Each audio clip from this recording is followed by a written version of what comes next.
This is no place to linger on a foggy night. Allow me to escort you out.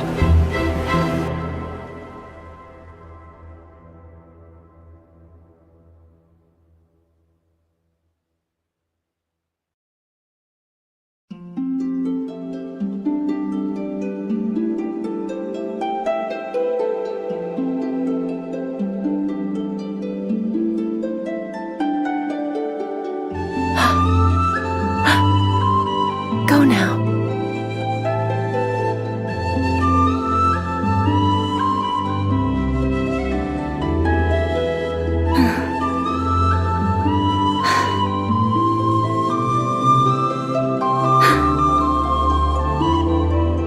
Thank you.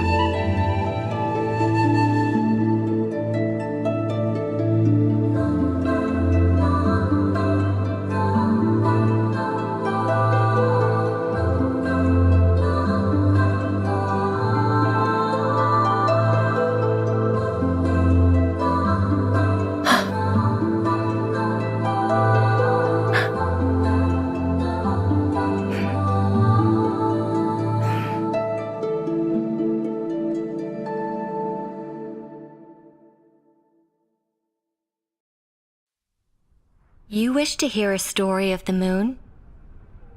That tale begins long, long ago. Mister! Nefa's starting her story already! Thanks for the heads up.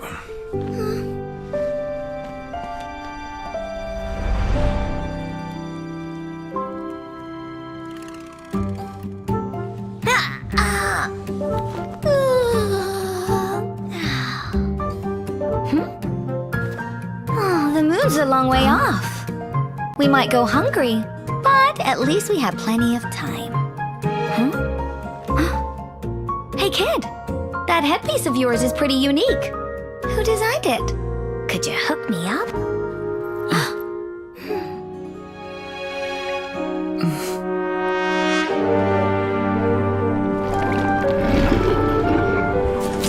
In that era, there was no boundary between life and death. Willpower flowed freely among countless beings.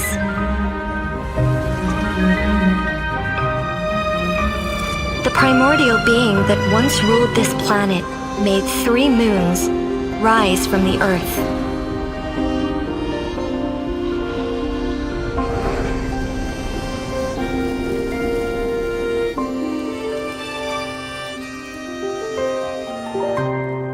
It was not until the funerary year that the primordial voice once again cried out in the darkness.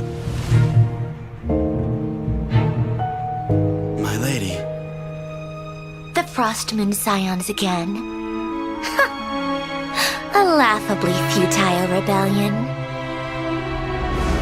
Oh, pale white frost moon, I, your loyal emissary, and scion of Hyperborea, beseech you to cast down your gaze from the celestial dome above. May your gentle tears pierce the frigid night and grant us, the forsaken and forgotten, your guiding light.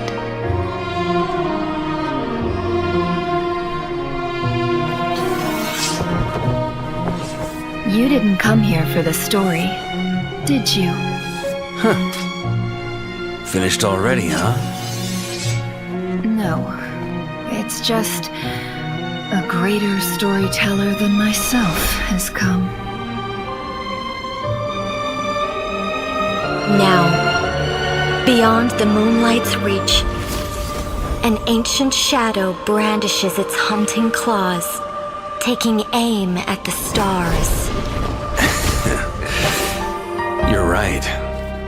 I came here for the moon.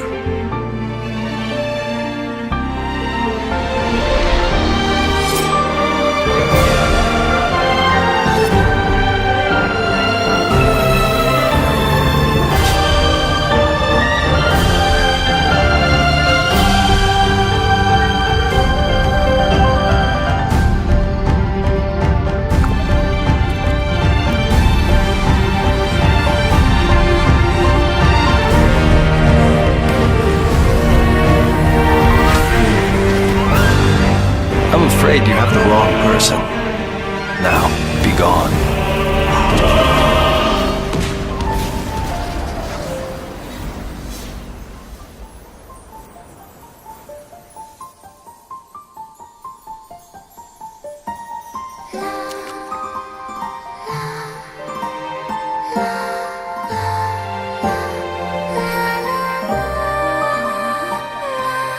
In the water, the future mirrors the past. The veil of lies is slipping. Time is short. The moon's fall is nigh.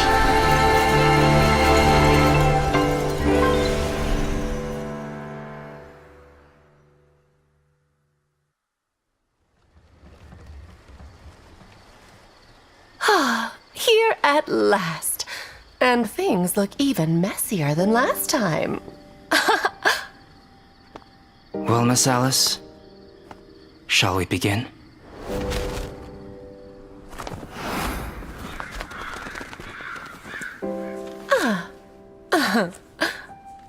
There's no rush, and I'd like to catch up with an old friend first. And you, young man? Let's part ways here. I have an old score of my own to settle.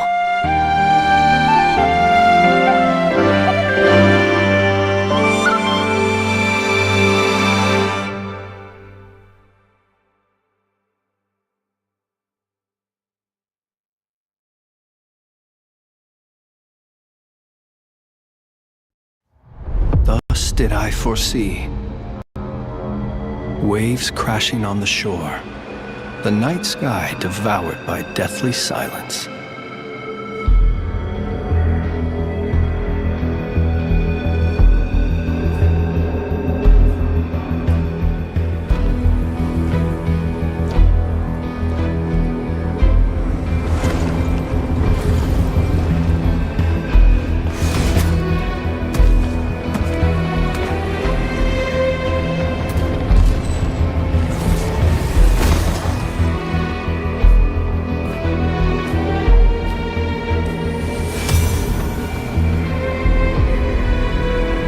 May I lend a hand?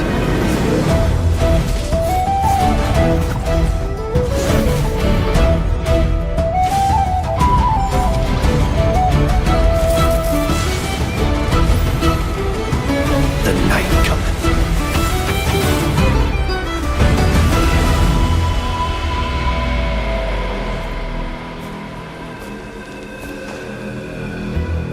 This is no place to linger on a foggy night. Allow me to escort you out.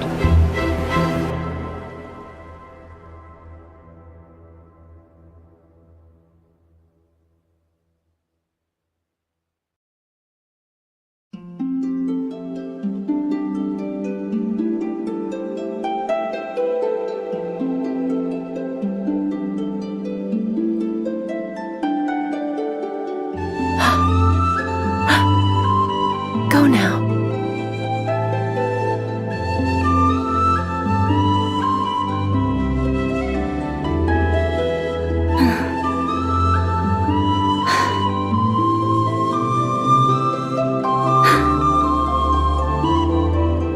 Thank you.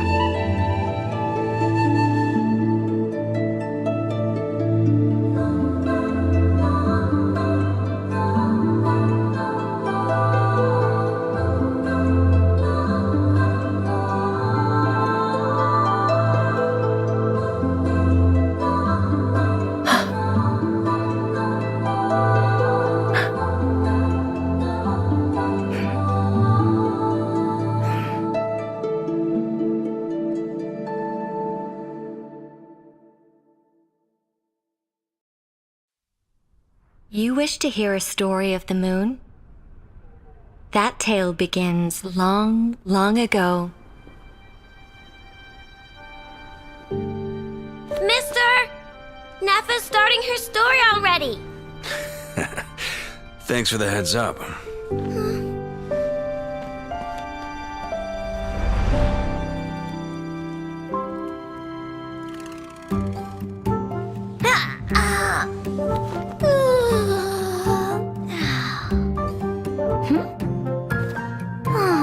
a long way off.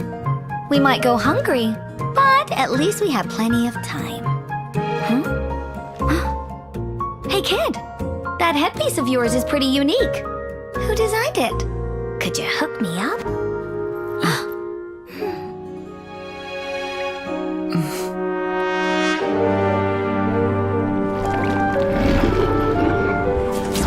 In that era, there was no boundary between life and death. Willpower flowed freely among countless beings.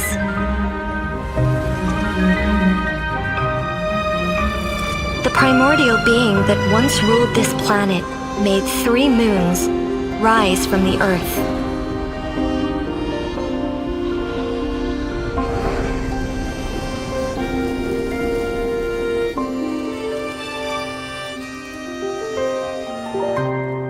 It was not until the funerary year that the primordial voice once again cried out in the darkness. My lady. The Frostmoon Scions again. A laughably futile rebellion. O pale white frost moon, I, your loyal emissary, and scion of Hyperborea, beseech you to cast down your gaze from the celestial dome above.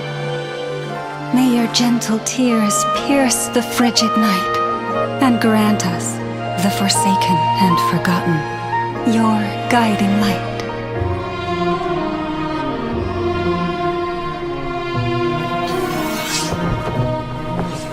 You didn't come here for the story, did you?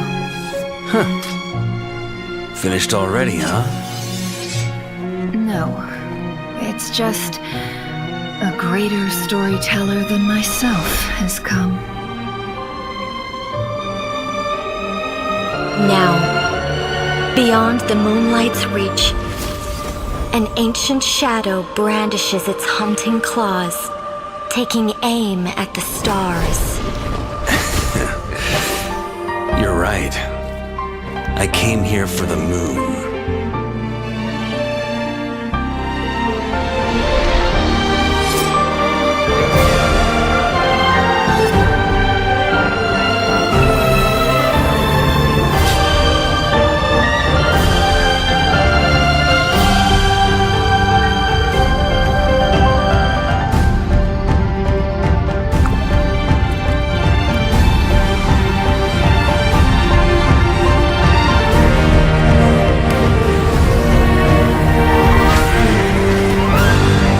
I'm afraid you have the wrong person.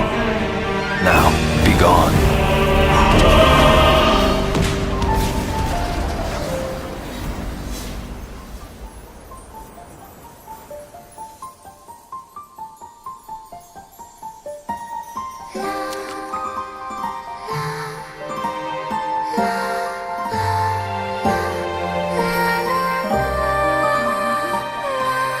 In the water, the future mirrors the past. The veil of lies is slipping. Time is short. The moon's fall is nigh.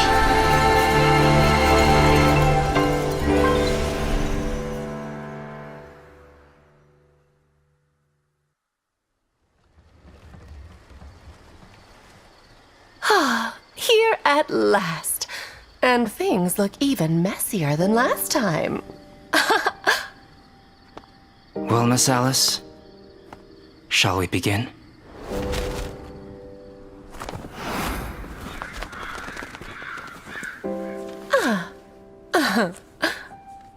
There's no rush, and I'd like to catch up with an old friend first. And you, young man? Let's part ways here. I have an old score of my own to settle.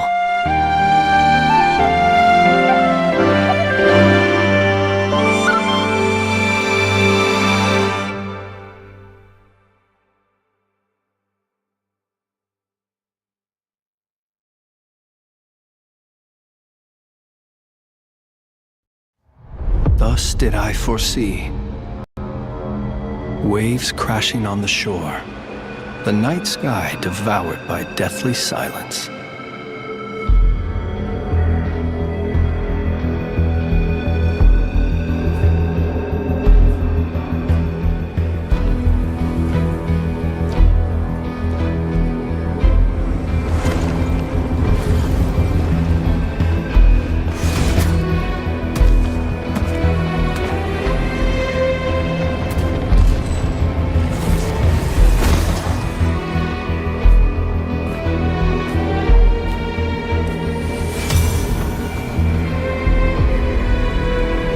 May I lend a hand?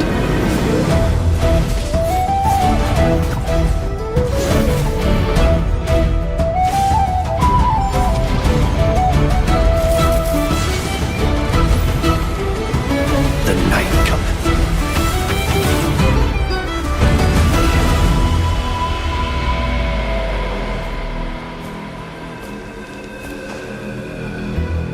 This is no place to linger on a foggy night. Allow me to escort you out.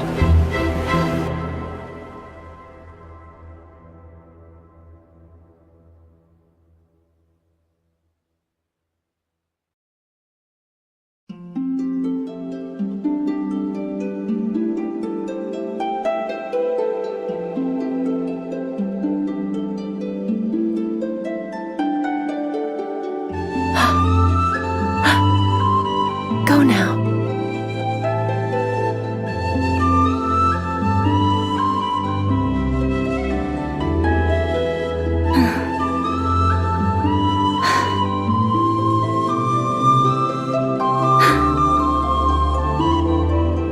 Thank you.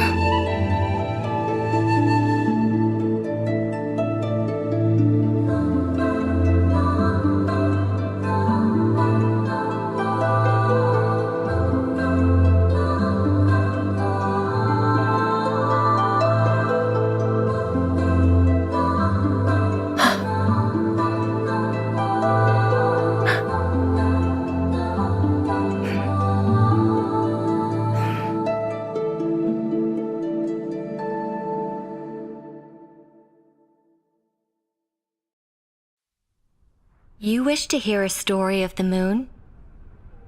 That tale begins long, long ago. Mister! Nefa's starting her story already. Thanks for the heads up.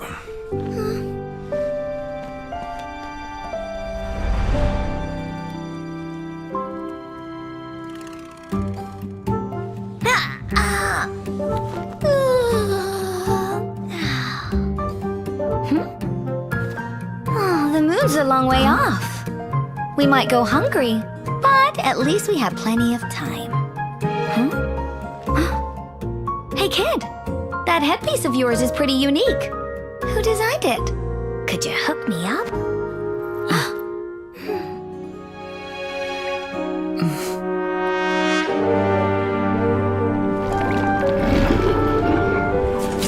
In that era, there was no boundary between life and death.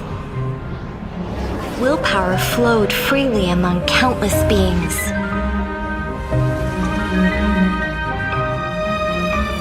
The primordial being that once ruled this planet made 3 moons rise from the earth.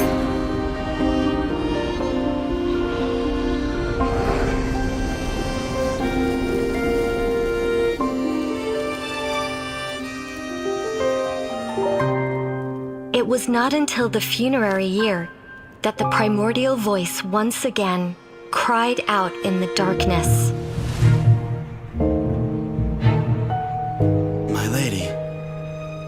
The Frost Moon Scions again. A laughably futile rebellion.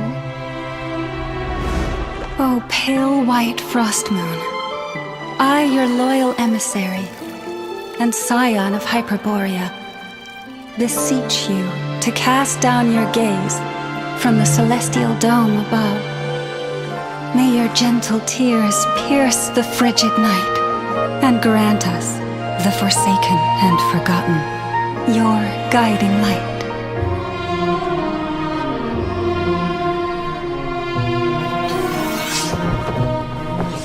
You didn't come here for the story, did you? Finished already, huh? No. It's just a greater storyteller than myself has come. Now, beyond the moonlight's reach, an ancient shadow brandishes its hunting claws, taking aim at the stars. You're right. I came here for the moon.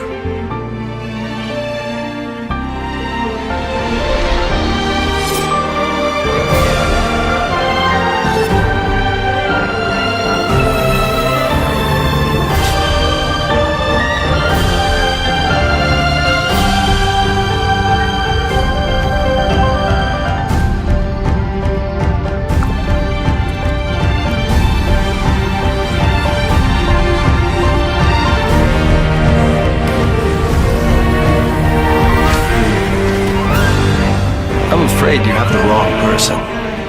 Now, be gone.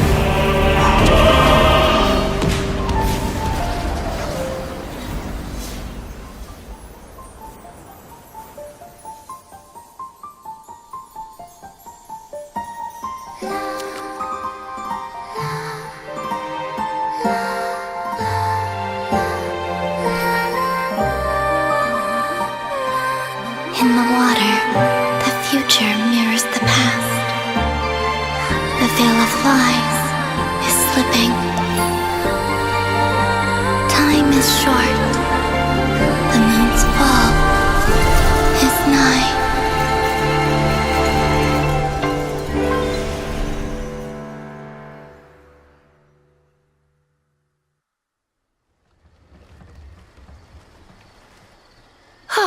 Here at last. And things look even messier than last time. Well, Miss Alice, shall we begin?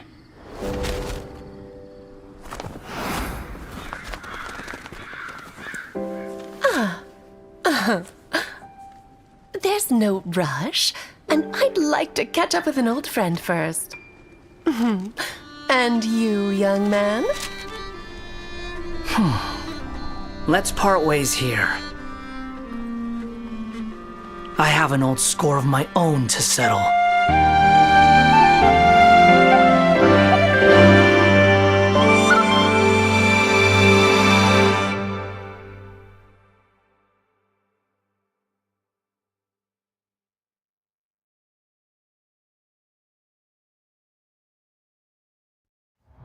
Thus did I foresee. Waves crashing on the shore, the night sky devoured by deathly silence.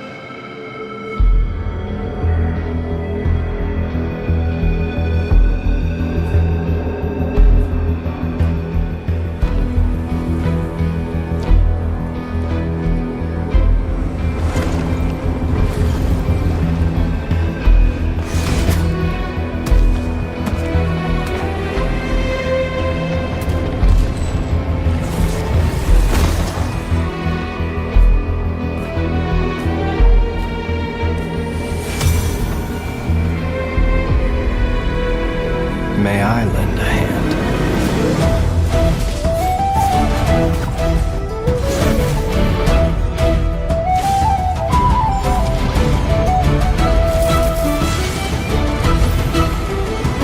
The night cometh.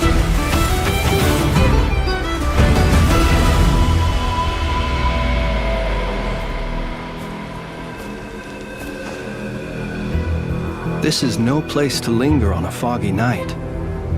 Allow me to escort you out.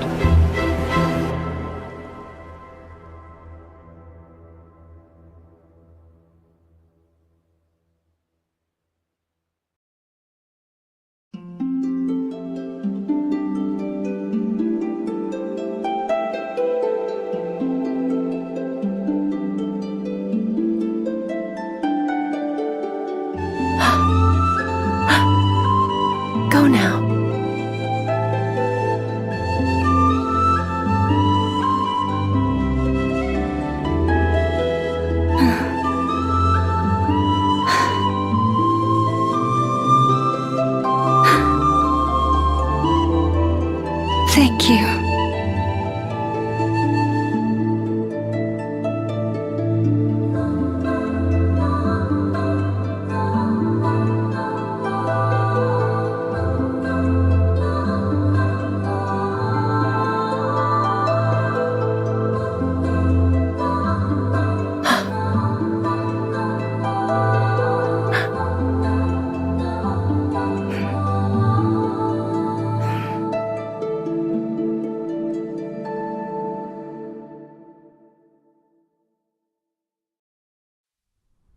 You wish to hear a story of the moon? That tale begins long, long ago. Mister! Nefa's starting her story already! Thanks for the heads up.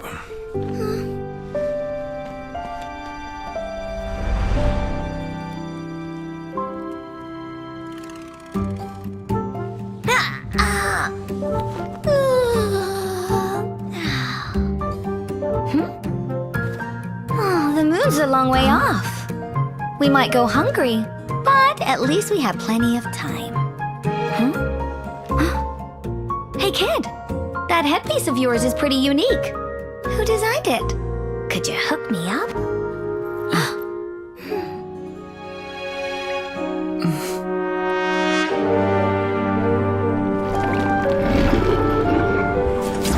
In that era, there was no boundary between life and death.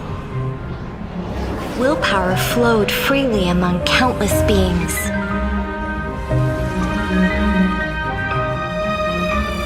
The primordial being that once ruled this planet made 3 moons rise from the earth.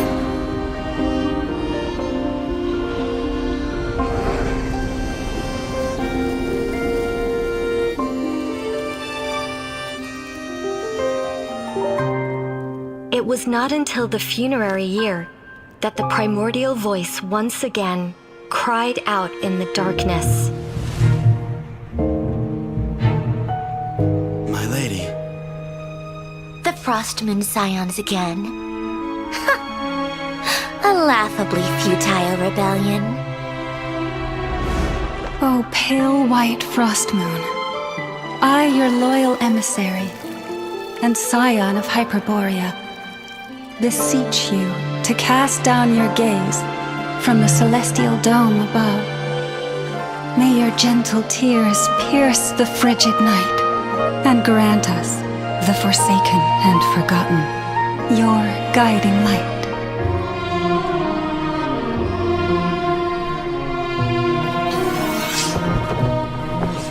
You didn't come here for the story, did you? Finished already, huh? No. It's just a greater storyteller than myself has come. Now, beyond the moonlight's reach, an ancient shadow brandishes its hunting claws, taking aim at the stars.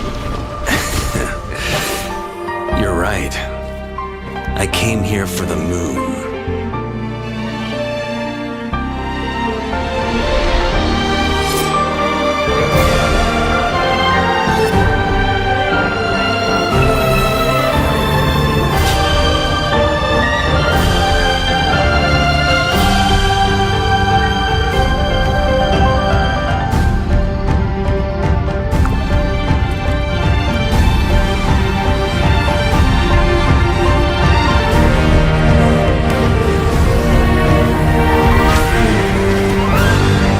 I'm afraid you have the wrong person. Now, be gone.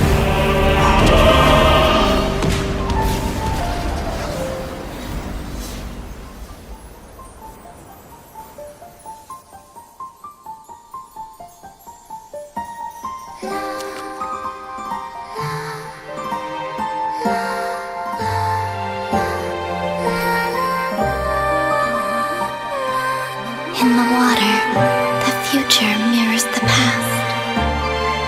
The veil of lies is slipping. Time is short.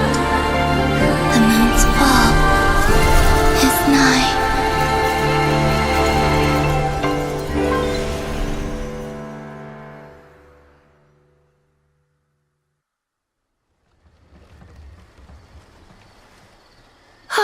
Here at last. And things look even messier than last time. Well, Miss Alice, shall we begin?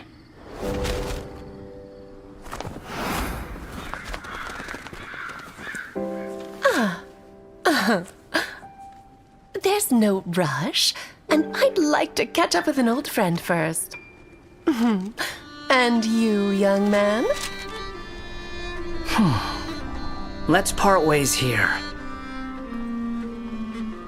I have an old score of my own to settle.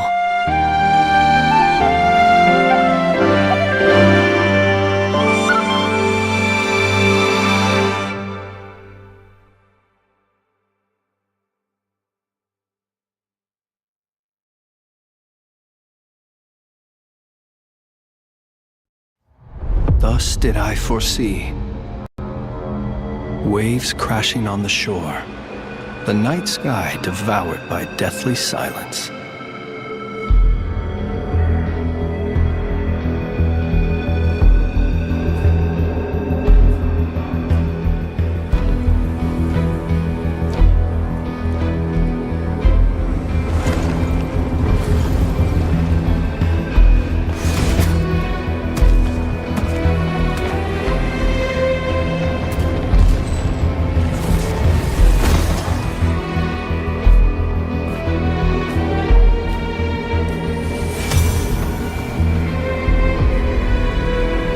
May I lend a hand?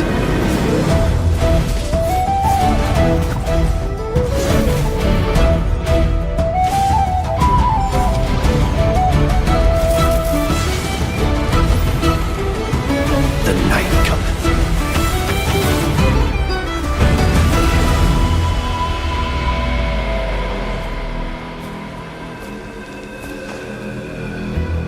This is no place to linger on a foggy night. Allow me to escort you out.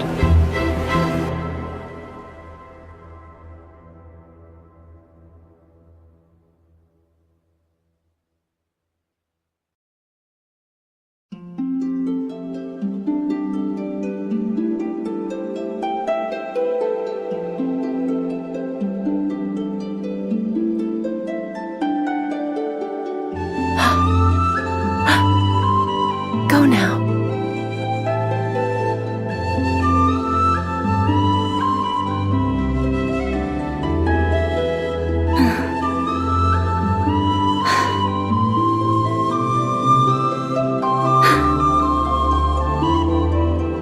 Thank you.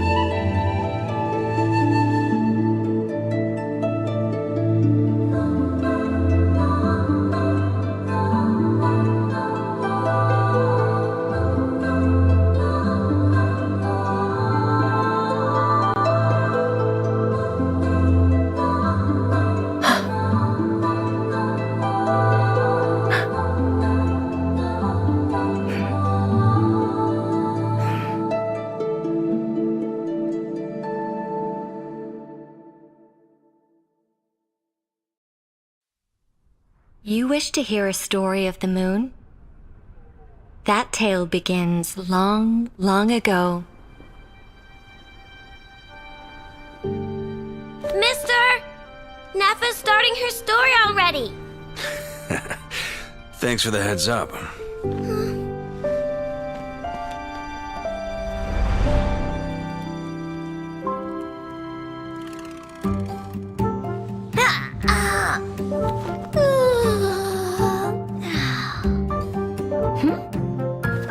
Oh, the moon's a long way off. We might go hungry, but at least we have plenty of time. Hey kid, that headpiece of yours is pretty unique. Who designed it? Could you hook me up?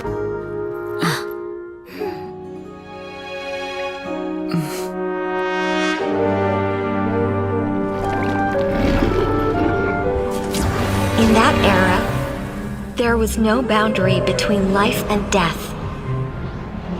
Willpower flowed freely among countless beings.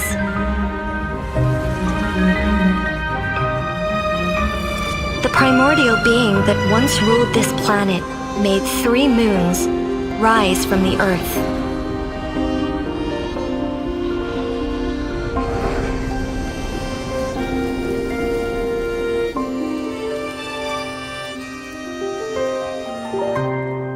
It was not until the funerary year that the primordial voice once again cried out in the darkness.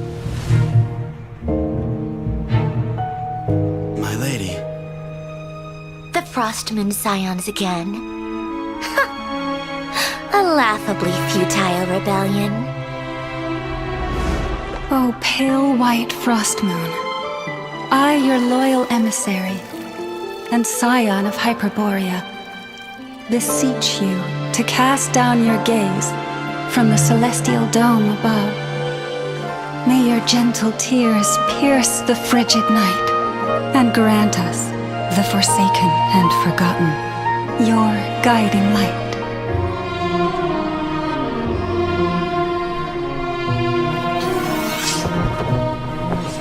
You didn't come here for the story, did you?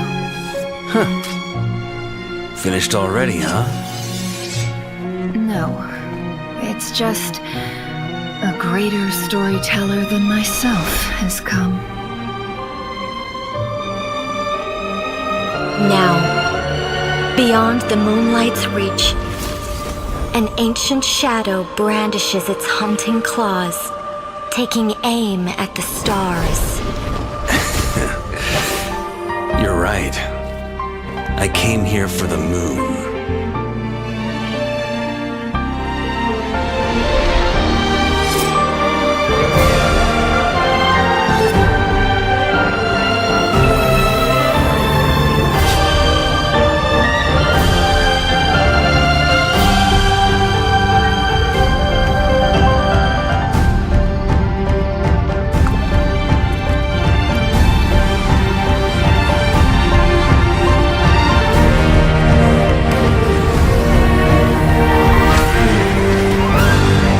I'm afraid you have the wrong person. Now, be gone.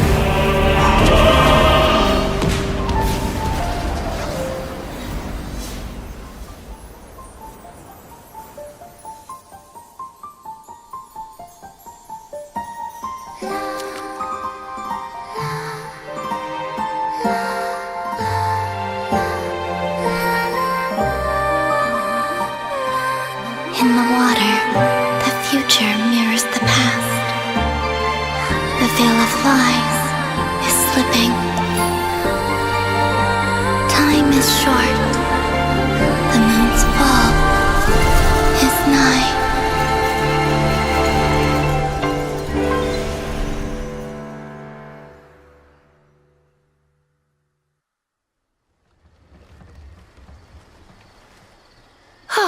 Here at last. And things look even messier than last time. Well, Miss Alice, shall we begin?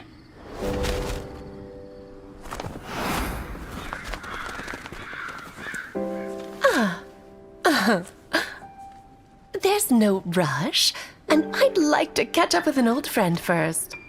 And you, young man? Let's part ways here.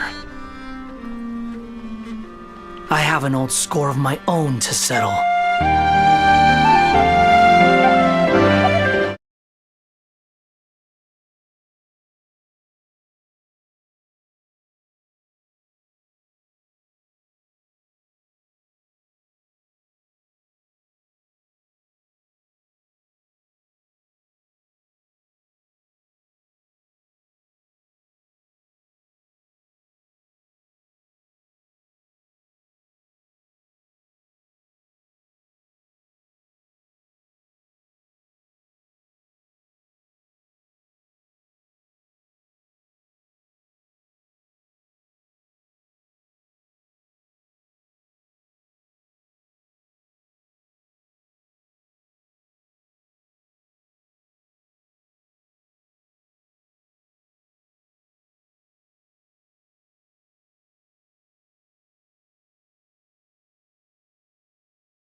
What's up, travelers, and welcome to the Genshin Impact version Luna 1 special program! I'm Angelina Danielle Tsama, the voice of Anefa. And I'm Nick Olson, the voice of Flints. What a rare honor it is to meet such worldly travelers. Oh, yes, indeed. Oh, and if you're looking at the time, don't worry, travelers. You're not seeing things. We're here ahead of schedule. That's right. We're just here to kick things off with a little pre-show entertainment. The Genshin Impact dev team will be the ones in charge of introducing the official version content. Which means we're off the hook for today, right? Sort of. Part of the reason we're here is to keep travelers company before the show starts. But that's not all. The format of the special program is a little different this time. We'll actually be staying behind the scenes to watch it alongside all of you. Oh, so do we need to provide commentary at all or just enjoy it? Nope. To avoid impacting the viewing experience, we'll keep quiet while the official program is going on. Sweet. Once it ends, we'll summarize the new content awaiting us in version Luna 1. Gotcha. Then stay tuned for our summary, travelers. But we can chime in during the redemption code breaks. Got it. All right, I'm sure what everyone is looking for.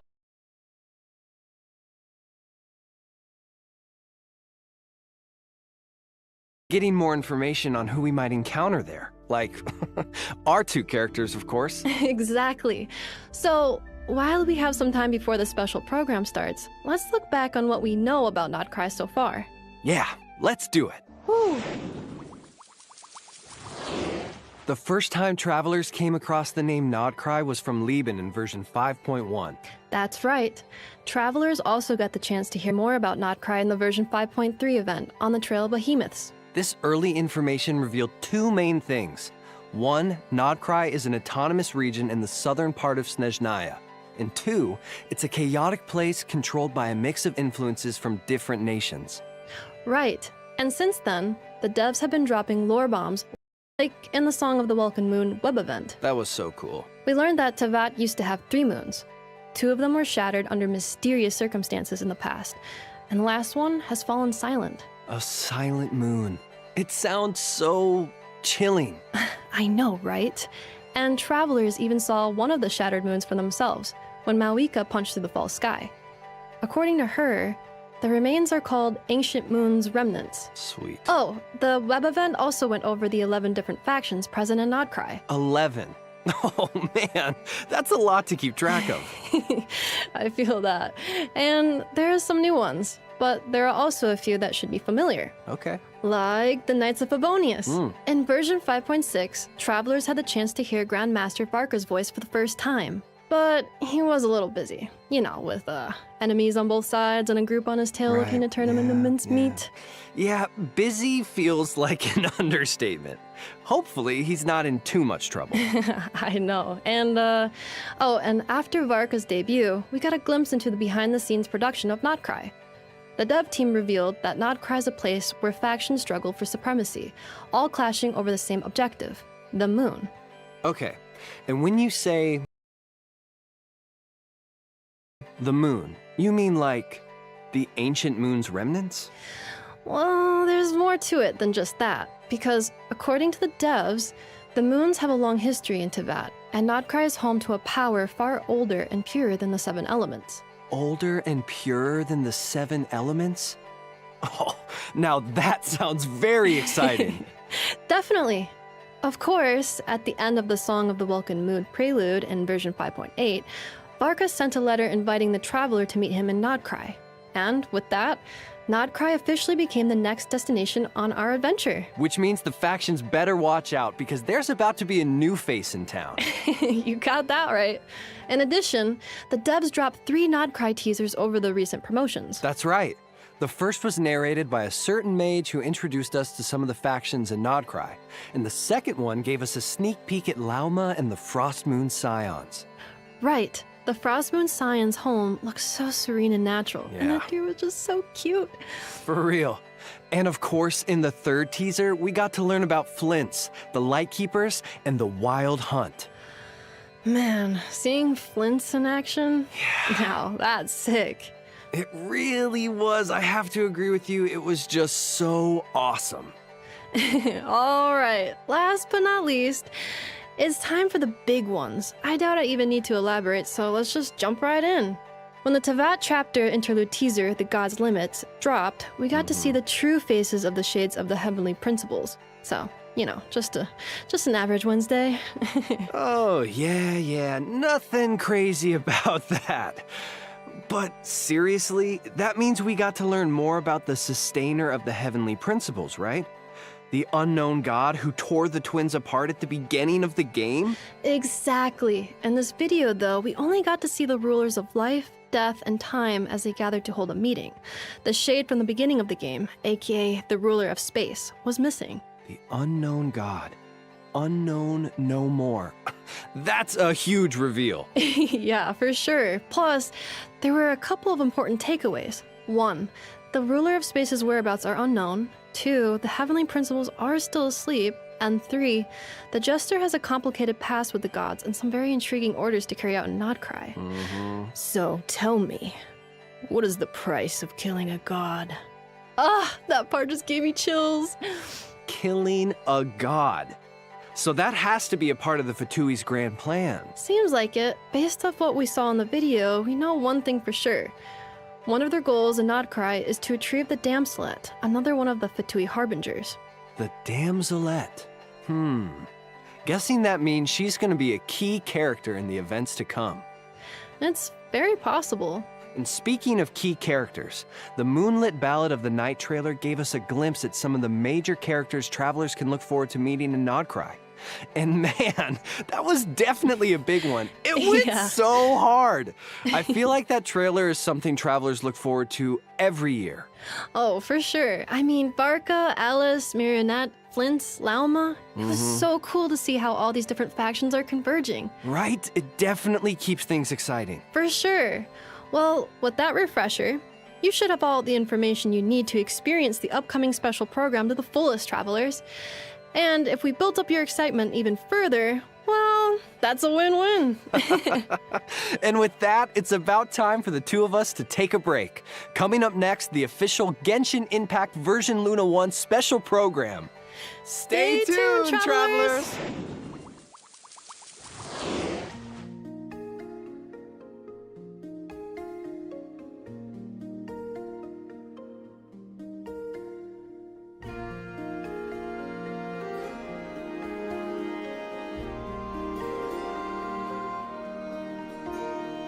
各位旅行者们好呀，欢迎来到《原神月之一》版本《空月之歌城市前瞻》特别节目的现场，我是你们的老朋友鸡哥。旅行者们大家好，我是小罗浩，很高兴能再次见到大家。哎，鸡哥，说起来这一次我们采用了《空月之歌城市》还有《月之一》这样的命名方式，从版本名上看就和过去的版本有些不一样呢。那没错，作为《原神》5年来第一个以新名字命名的版本，对于各位旅行者以及对于项目组的各位来讲，都具有非常重要的意义。那我跟小罗浩呢，也想先跟旅行者们分享一下我们作为《原神》项目组的感想。《原神》作为一款长线运营的开放世界游戏，一直以来我们的想法都是努力的去实现一个自我的进化，为各位旅行者提供更好的开放世界内容。比如过去的这一年我们就在很多的内容上做出了一些新的探索和尝试。那这些探索和尝试呢，也是一定会持续进行的。比如如何能让接下来的故事不辜负各位旅行者的陪伴和期待，以及到底是什么样的内容能够超越玩家预期呢？在之前罗德卡莱的幕后故事中，我们就和各位玩家分享了一些我们的思考。当时我们提到了2个点，总结下来就是原神团队创造内容的方式需要不断的进化，以及讲好一个故事，我们是不用纠结手法的。前段时间我们也发布了一系列的前瞻内容，那大家对这些预告呢，也表现出了很高的期待值。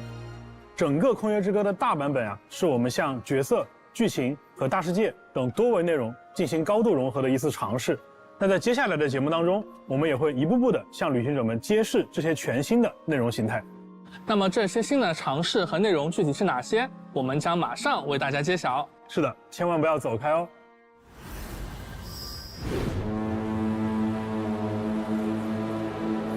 This is where our spaceship landed when Lumine and I first arrived in Tavad. All I remember is Lumine waking me up and us leaving the ship. The wild hunt came. It passed through all the graves. Lighthouse, hope, everlasting night.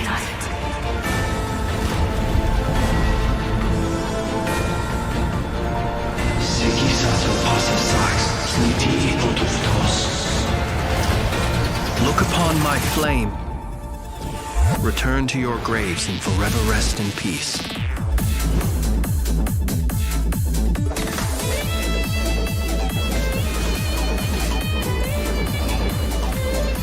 Be silent.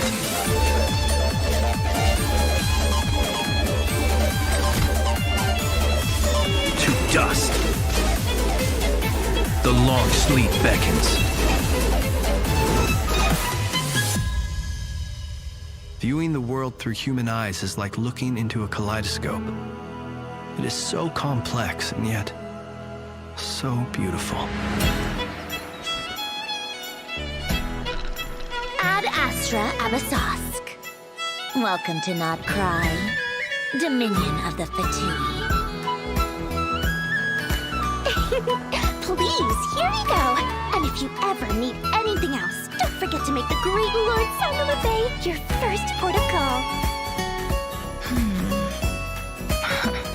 Interesting. Sincere apologies. I am unable to come down and greet you at the present moment. I will have to converse from up here. Do either of you need my help with anything? Anything at all? After all, I'm the head of this household. Chew on this. Flash attack!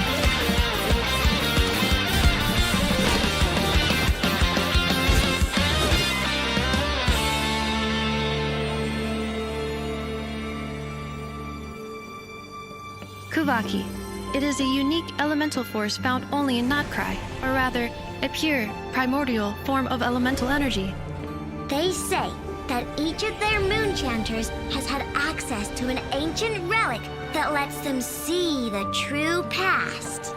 I am still trying to piece together the many fragments of our past. It is a story not only of the Frost Moon Scions, but also of the moons themselves. We Frost Moon Scions are the last descendants of the ancient golden realm of Hyperborea. Follow me and bask in the soft light of the moon.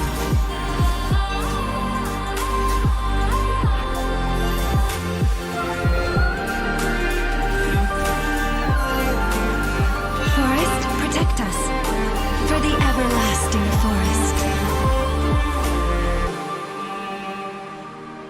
It is also said that when the moons shattered, most of their fragments rained down upon this land like stardust.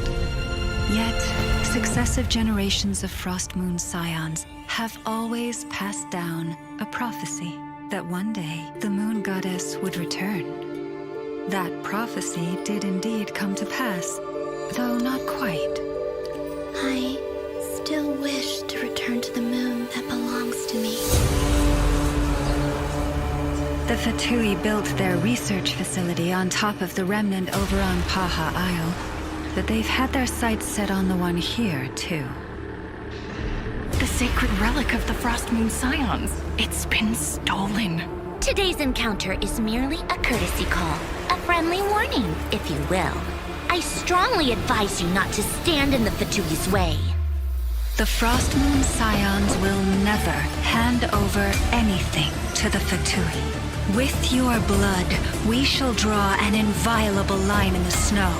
No irregularities detected in the duct. You're wrong. Just because Not Cry lacks a ruler at present, that does not mean it should not be ruled. We Fatui are simply establishing a new order. Kuvaki ammunition fully loaded. Assessing risk level maximum. The Curatorium of Secrets has always striven to abide by a policy of strict neutrality. We do not take sides with any faction in Notcry.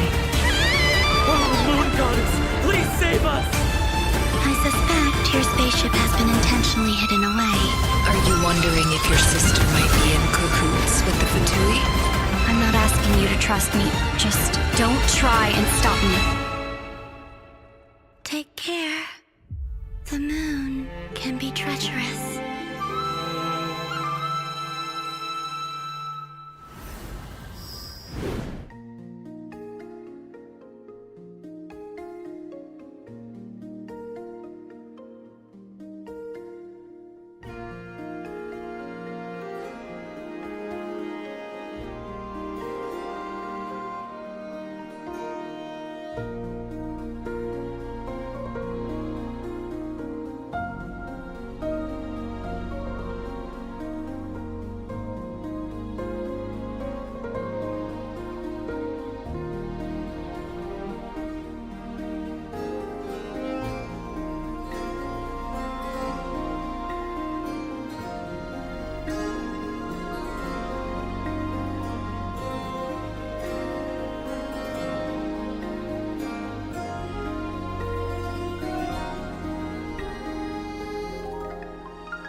那看完这个版本 PV 啊，我感觉各位旅行者已经有一肚子的问题想要问我们了。首先啊，大家能感觉到这个 PV 里啊，那个月亮的含量非常高。那这也是之前我们在节目里提到的罗德凯莱的一个很核心的意象。月亮向来给人一种神秘缥缈的印象，而提瓦特的月亮呢，更是蕴藏着久远的故事。罗德凯莱这片土地笼罩在月亮的光芒之下，对于外界来说，确实会有种朦胧的距离感吧。是啊。在探寻月亮秘密的旅途开端呢，旅行者们将从纳塔启程，由海路前往罗德凯莱，到达这里的第一个目的地纳夏镇。那与往年一样啊，我们在这里也设置了魔神任务的快速开启功能，帮助大家能够快速抵达罗德凯莱。从我们之前发布的信息之中呢，旅行者们或多或少也了解到了一些关于罗德凯莱的情报。不同于我们以往抵达的各个国家，作为至东边疆的自治区域，罗德凯莱曾是一片繁荣的乐园，但是由于深渊灾害的爆发呀，它逐渐沦为了一片废土。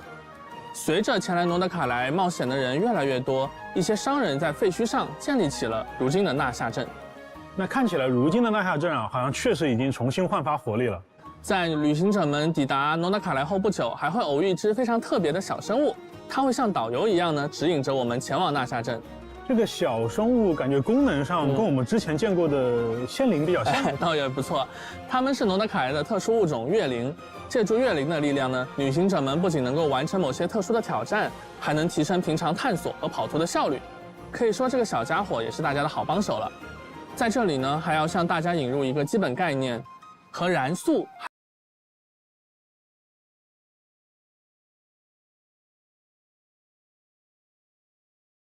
还有原始胎海的概念类似，在罗德凯莱地区存在一种力量形式，它被称为月举力，本质上呢是一种最古老的原始元素能量。那正如一束光可以被分成7种颜色，那月举力它也可以被解析为不同的元素力。没错，它的本质上就是光界力。月举力就像那束光在被分散之前的原始状态。月举力它作为一种强大的自然能量，在罗德凯莱呢，居民们也会把它用在生产生活的方方面面。没错，我们刚才提到了纳夏镇啊，在纳夏镇里就随处可见各种月举力的装置，甚至还有一些开在这里的店铺，连招牌啊和店内的设施都使用了月举力比如这里的罗素姆工坊，在罗素姆工坊中呢，旅行者们还可以兑换到5把罗德凯莱风格的锻造武器图纸。从全提瓦特各地汇聚而来的人们，利用这种来自月亮的能源，给罗德凯莱注入了充沛的活力，也产生了独属于这里的特别的风情。刚才大家有没有注意到呀？纳夏镇里有一个熟悉的店铺标志，里面的装潢还是须弥风格。我们的老实人多利桑格马哈巴伊老爷也来到了罗德凯莱。不愧是我们的多利啊，真是一点点商机也不放过，甚至连店都已经开好了。旅行者们呢，或许可以从他那儿打听到一些重要的情报。至于要付出多少摩拉，这个可能就不太好说了。那刚才我们讲到月举力啊，其实除了纳夏镇，在诺德卡莱的其他区域，月举力的影响也是无处不在的。这种原始的力量呢，它直观地影响了诺德卡莱的气候、土壤、山石啊等等等等。那在诺德卡莱的不同区域，它也有着不同的表现形式。而生活在这里的生物，自然也都因为月举力的影响，发生了不小的变化。比如这里的植物和小动物都有着很独特的生态还有习性。不仅如此啊，还有一些盘踞在这里的怪物，它们能够驱使月举力作为自己的攻击手段。当然了，我们的旅行者来到诺德卡莱之后呢，也能掌握和使用月举力的方法，在大世界中完成解密还有挑战。既然月举力是元素力的原初形态啊，那鸡哥是否也可以有那种使用类似于神之眼的外置魔力器官来引导月举力呢？那这里我们就要说一个在之前版本里的秘密了，对吧？在 5.8 版本当中啊，大家本来会发现伊涅弗它原本应该显示为神之眼的字体，那文字被隐藏了。其实啊，它使用的是诺德卡莱的部分角色会拥有的一个神秘装置，叫做月之轮。那月之轮的力量啊，来源于3月，它的持有者呢也获得了驱使月举力的能力。因为力量来源跟神之眼有差异，导致他们在具备元素力的同时啊，元素反应的规则也发生了相应的异化。那这部分被异化的反应呢，我们就叫它月曜反应。月曜反应就是我们在玩法体系层面在反应上做的新的尝试。在未来的版本当中啊，包括刚才提到的月感电在内，我们将对多个不同的传统反应体系进行革新。那对于大家已经接触过的月感电呢，在这个版本也将有一位全新的角色，会加入到我们的体系当中。那我们也会在后面给大家介绍。没错，还有一位。除此之外啊，月之1版本还会加入一个全新的反应规则——月绽放反应。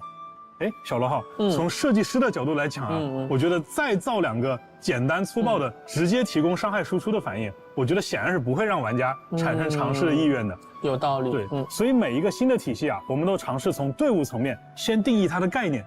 鸡哥，要不要你展开说说 ？OK， 那比如说月感电啊，它的本质呢，其实是一个通过自洽的规则，将各个角色在元素层面的一些直接贡献，转化为一个统一的、表达更明显的形态。原来如此，所以月感电反应造成的伤害是和所有参与反应的角色相关的。没错。那对于月绽放反应呢，它更像是将队伍中的角色进行了一次重新分工。比如哪些角色是负责积累资源的，那哪些又是负责转化资源的。所以月绽放体系呢，在原本的绽放体系当中新增了一条规则，也就是当队伍产生原绽放反应的时候，将积累一种名为草鹿的公共资源。而具备月绽放反应能力的角色，他们一方面是允许队伍积累草鹿，一方面呢又能对草鹿进行不同形式的利用。所以这个规则呀，在很多其他游戏作品里，其实大家也有见过类似的形式。那相信大家也会很快理解并且上手。那么在新的玩法体系以外，就剧情和世界观的层面而言，像古月遗骸、月举力等等这些与月亮密切相关的要素，也将多方势力牵引到了诺德卡莱这一舞台上。因此呢，在我们这趟旅途当中，我们不只会结识来自诺德卡莱当地的新朋友，还会再度重逢很多早已熟悉的老朋友。那接下来啊，我和鸡哥就要向大家介绍几位来自不同势力的角色了。那我们就先从近的开始，我们从双叶之子势力的踊跃使拉乌玛开始说起。双叶之子呀，他们是传说当中黄金国亥珀波瑞亚的遗印，他们远离文明，选择在山林之间的生活。他们聚集在如今称为西西岛的地方，以月神库塔尔作为信仰，虔诚地崇拜着月亮。而踊跃使则是听取教众烦恼，为他人解忧的神使。拉欧玛不仅被教众们视为月神神谕的传达者，同时也是深受族人信赖的领导者。他在双月之子中呀，有着崇高的地位。另外呀，由于拉乌玛的独特体质，他和动物们的相处相当融洽，甚至能够听懂不同种类动物的语言，还能短暂地变身成半人半鹿的特殊形态，进行快速的移动。这里就要提到我们之前说到的新的内容呈现形式。比如啊，他在他的营地当中行走的时候，那双月之子的成员呢就会对他行礼来表达尊敬。而对于在西西岛受到了月举力影响的各种小动物，由于拉乌玛自己的特殊体质啊，他对这些小动物呢有比较特殊的亲和力。对，比如说啊，这个野外的菱角鹿，它就会帮忙为队伍中的角色提供治疗。对，那还有的小动物呢，会给拉乌玛分享他们储藏的食物，甚至还会帮助我们去采集矿石。我们认为啊，就是一个开放世界，它的真实感是呈现在角色的身份、能力以及他所处的环境之间的交互能力上。那比起只有大段定式的演出而言，我们认为这种融入在日常游玩行为当中的设计啊，是减少了打断感跟刻意感，更有人情味的。我们将以往只能通过阅读物或者对话表现来传达的内容，以自然的形式融合在了大世界生态当中。希望这种尝试呢，不仅能让旅行者的冒险之路更为沉浸，还能让喜欢探索和交互的玩家呀，在接触到这些细节的时候，能感受到一些额外的惊喜。没错，那拉乌玛呀，它对于乐举力的亲和，不只是体现在生态交互能力上，还体现在自己的玩法设计当中。那就像刚才我们提到的一样，拉乌玛呢，它是月绽放反应的核心角色之一。根据草元素月之轮的力量，拉乌玛可以将全队触发的绽放反应转化为触发月绽放反应。而拉乌玛还可以通过消耗草鹿来增强队伍当中各种绽放反应的伤害。值得一提的是啊，像拉乌玛这种拥有月之轮能够支持月绽放反应的角色他们各自都还拥有一些特殊的伤害手段。那这些伤害呢，也会被视作月绽放反应伤害。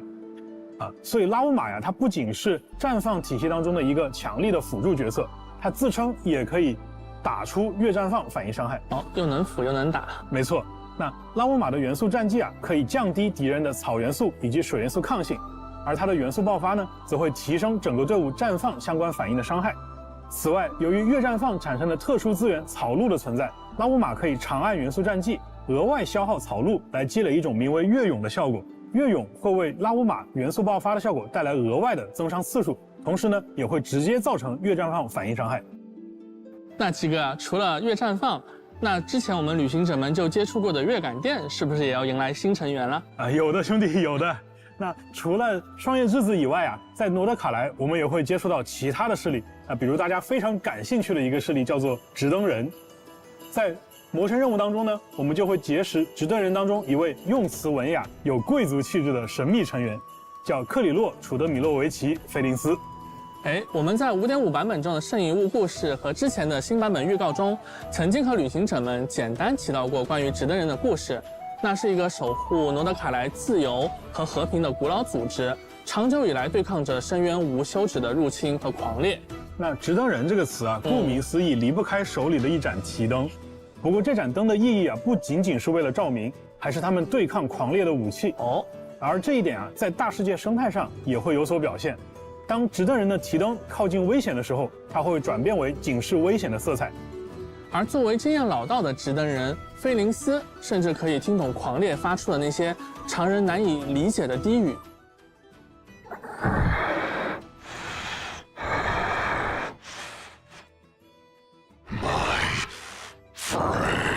那在战斗层面当中啊，菲林斯也使用了月之轮的力量，因此他和伊涅弗一样，也具备将队伍中的角色触发的感电反应转化为月感电反应的能力。菲林斯通过自身的元素战绩，可以唤出灯中的力量，将自己的普通攻击和重击转化为无法被覆盖的雷元素伤害。而他的元素爆发呢，既可以在元素战绩期间作为派生技能打出，也可以单独释放，并且元素爆发造成的部分伤害啊，将会视作月感电反应伤害。目前，菲林斯在中叶长营独自居住，他守望着同伴们的坟冢，也监视着狂烈的动向。旅行者在这里探索的时候，说不定会有一些奇特的遭遇。那刚才啊，我们为各位旅行者介绍了2个相对神秘且古老的势力。那接下来出场的这个势力听名字就很轻松活泼甚至可能有点稚气。之前我们公布诺德卡莱的各个势力的时候也观察到很多旅行者觉得这个取名风格跟其他的势力有点不太一样对。你说的一定是叮铃哐啷蛋卷工坊。对，想必啊能给工坊取这样的名字啊，这个工坊的主人也应该同样有趣。说到工坊的主人，旅行者们应该已经知道说的是谁了他就是伊涅弗的家人艾诺。是的，完成了 5.8 魔神任务的旅行者，其实已经在剧情中和伊涅弗打过交道，也了解了一些有关艾诺的消息。别看艾诺平时一副天真活泼，嚷嚷着要吃蛋卷的样子，其实呀，他是一位天才机械发明家。除了用各处搜集来的零件组装出了伊涅弗这位机械少女，他还为纳夏镇专门设计了一门大炮，用来对抗狂烈大炮呀！那看起来艾诺对机械有很深的造诣他也能利用自身携带的机关进行战斗。艾诺可以通过释放元素战技，操纵身后的机关扳手，让自己快速移动，并且对敌人造成伤害。而他的元素爆发呢，则会抛出一个可爱的喷水机关，叫做冷静一下压，对，间歇性的去攻击敌人，造成水元素伤害。那他和伊涅弗呢，也会成为拉乌玛和菲林斯的好帮手。对了，艾诺也是我们第一位拥有水元素神之眼的双手剑角色。那这样我熬幽静微战拿到的水元素双手剑外观，可终于可以派上用场了。没错。不过呢，忙于机械发明的艾诺在日常家务上可能就没有那么有天赋了。好在有伊涅弗这位家人的照顾，不然光凭艾诺自己，很有可能把日子过得一团糟。在工房附近我们能看到艾诺收集的金属外壳和材料散落了一地，还有一个多功能武装家用机器人重拳出击鸭。对，那这个名字一听就又是艾诺的风格。旅行者们可以和重拳出击鸭对话，并且进行切磋，获得角色的培养素材。那这里作为新版本的生态呈现和强大的敌人之间也不一定只有战斗这一个选项。那如果是艾诺或者是伊涅弗在场呢，他还能触发额外的对话选项。几个，我看其中一个对话选项是开启攻防秘藏。没错。那不知道旅行者们有没有发现就自己队伍里的伊涅弗在好感度达到6级的时候，可以领取到一个奇异的螺栓。而在新版本的探索当中呢，也会有其他的方式获取到更多的螺栓。消耗一定数量的螺栓，就可以在工坊秘藏处兑换专属于艾诺和伊涅弗的独特道具。那拥有道具之后呢，艾诺和伊涅弗的一部分外观还会发生变化。我们刚才介绍的3位新朋友都会在《空月之歌》城市的魔神任务第一幕《雪浪与苍灵之舞》中登场。而在任务开始后不久，我们就可以和艾诺相遇，随后呢，就可以直接邀请他加入旅行者的冒险队伍了。那太好了。那随着故事的展开我们也将会对3位新朋友有着更加深入的了解。顺便一提，在诺德卡莱的一些地方，让这些来自诺德卡莱的角色和当地的居民互动，居民们也会根据角色的不同呢，做出不同的反应甚至有可能从他们身上收获一些小小的馈赠。这些不同势力的角色的确都很有魅力大家也一定很期待在新版本的魔神任务剧情当中，他们会有什么样的交集。不如请小罗浩为旅行者们简单介绍一下有关这次版本魔神任务的情报吧。好呀。首先想和各位旅行者们聊一聊的是，在这次新版本在剧情安排上会有一些变化。我们也从过去的剧情中积累了一些经验，我们意识到有时或许需要打破陈规，根据最好的体验预期重新编排剧情。刚才为大家介绍过的角色，像拉乌玛、菲林斯还有艾诺，他们的背景故事和魔神任务的展开密切相关，因此在本次我们将传说任务和魔神任务两者紧密整合在了一起。这不会是一个新的陈规，而是在空月之歌城市这个版本最适合为大家讲故事的方式。比如说，在空月之歌城市的魔神任务剧情中，旅行者们将会与身为双月之子永月使的拉乌玛一同深入到对抗愚人众的冲突里。旅行者会逐渐了解到拉乌玛的过去，并对双月之子想要守护的月神产生更加深刻的认知。而在直登人菲林斯，在和他相处的过程当中，我们还会直面狂烈的威胁，在旅途中感受到直登人誓死守卫诺德卡莱的那份坚持。而空月之歌 PV 中出场的其他角色，包括愚人众的执行官木偶、月之少女哥伦比亚，以及密文馆的老板奈福尔和他的合作伙伴雅科达等等，也同样将在空月之歌城市版本中和各位旅行者见面。当然我们熟悉的老朋友西风骑士团大团长法尔加，他似乎也在纳夏镇为旅行者们留下了一些线索。你刚才说到了少女哥伦比亚，那她作为从东野鱼系就露过面的角色，在新版本她的称呼也从愚人众的执行官变成了月之少女。那小罗浩今天是不是可以跟旅行者们再多透露一下其中的一些缘由？当然可以那我们就要从久远的过去，夜空中曾挂着3轮明月的时候说起。对，我觉得也没有必要那么久，对不对？那碍于篇幅限制那我们今天还是简要一些。从之前已经释出的信息中，旅行者们或许已经推测出少女和月亮之间有着紧密的联系。当新版本大家前往纳夏镇、西西岛这些地方的时候，还能见到诺德卡莱特有的星月神像，上面雕刻着的呢就是曾经的少女。罗德卡莱其实是少女的故乡，是她诞生的地方。你刚才说到曾经的少女，那也就是说呢，少女被当作神明来崇拜，已经是她加入愚人众之前的事情了。没错，目前呀，少女出于某些原因离开了愚人众，暂时长生在西西岛附近。那既然罗德卡莱的不同势力都是为了月亮聚集于此，那么少女呢也必然会跟各个势力之间都产生一些关系。那关于新版本的魔神任务的更多内容呢，就请旅行者们亲自前往游戏内探索了。对了，虽然在这个版本传说任务跟魔神任务进行了整合，那我相信大家肯定很关心那我们该有的奖励会不会被落下，对吧？那我在这里我在这里告诉大家就是对应的角色培养材料和原始奖励将会跟随魔神任务完成的500原始奖励一同送出，所以旅行者们在完成任务之后不要忘记领取哦。那么在剧情方面，除了上述的变化之外呢，我们还会推出一个全新的内容模块，叫做剧所，为旅行者们展现角色在吉瓦特生活的种种剪影和片段。正如之前的幕后节目中和大家说过的那样，原本一些祖宗之法不可变的传说任务、邀约任务的内容，我们会尝试用更加润物细无声的方式，自然融入到这个世界的探索和交互当中，让原本的内容跳出传统的任务模块，用一种新的方式呈现给各位旅行者。既然是剧所那顾名思义，也就是旅行者跟小伙伴们相聚的场所了。是的，在剧所里，旅行者们不仅能够随时和伙伴们聊聊天，也能够推进和他们有关的大大小小的特殊事件，体会他们所经历的生活。在完成这些事件的过程中，逐步了解到他们所属势力的更多信息。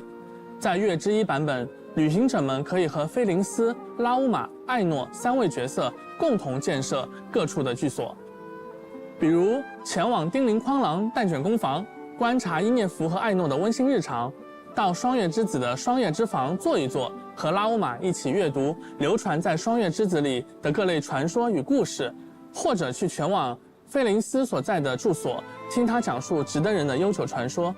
旅行者们在剧所内消耗冒险中获得的月之印，还能够提升剧所的共建等级，升级剧所也能获取不少奖励。这里需要特别说明的是，在诺德卡莱，少女也拥有一片独特的区域，那是新生之月柱次的圣所，被称为银月之庭。那在这个银月之庭当中其实少女会向你提出一些小小的请求，或许是哼歌，或许是谈心，对吧？或许是和你一同在月光下漫步。那当你在回应这些请求后呢，少女还将答谢你的好意，为旅行者在诺德卡莱的冒险提供强大的帮助。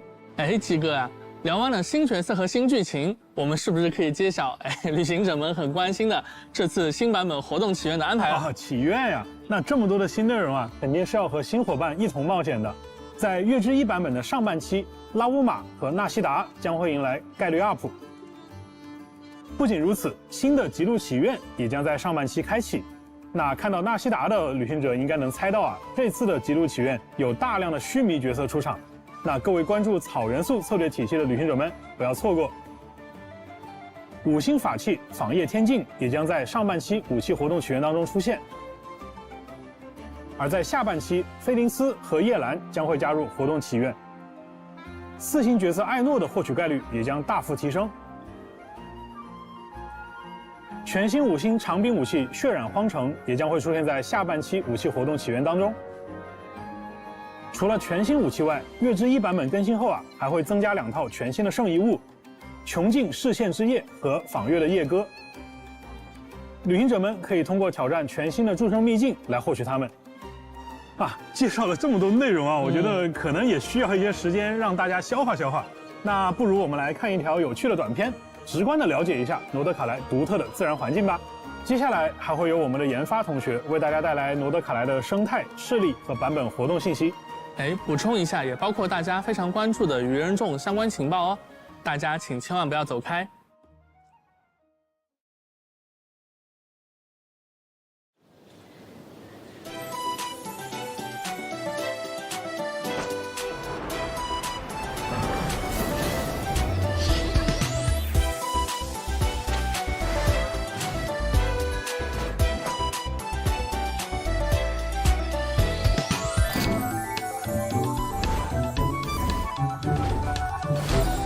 Here in Nodcry, The power of Kuvaki is not to be underestimated.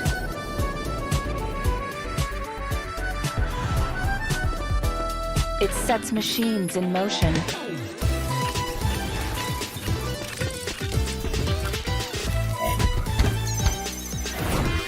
And fortifies the creatures of this land.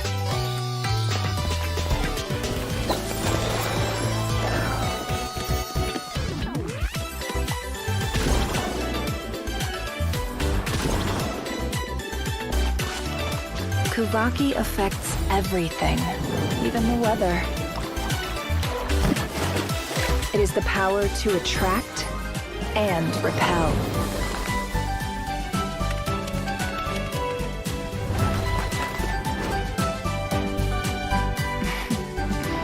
Of course, that's just the beginning of the story.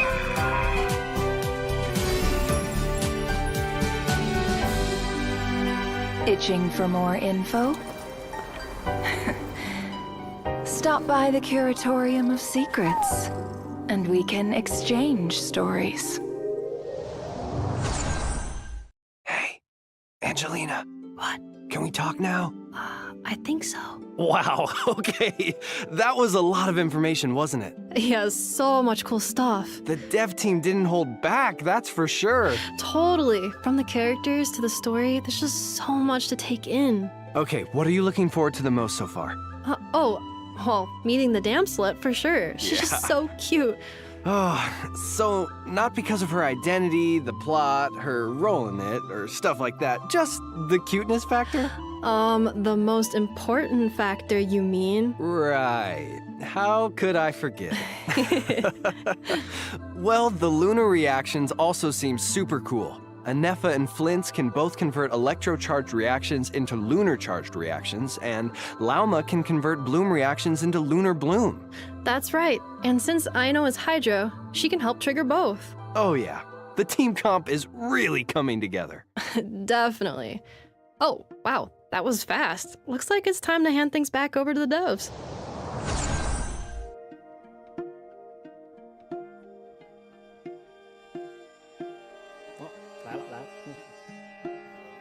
旅行者们，大家好，我是原神的任务设计程少，初次见面，请多关照。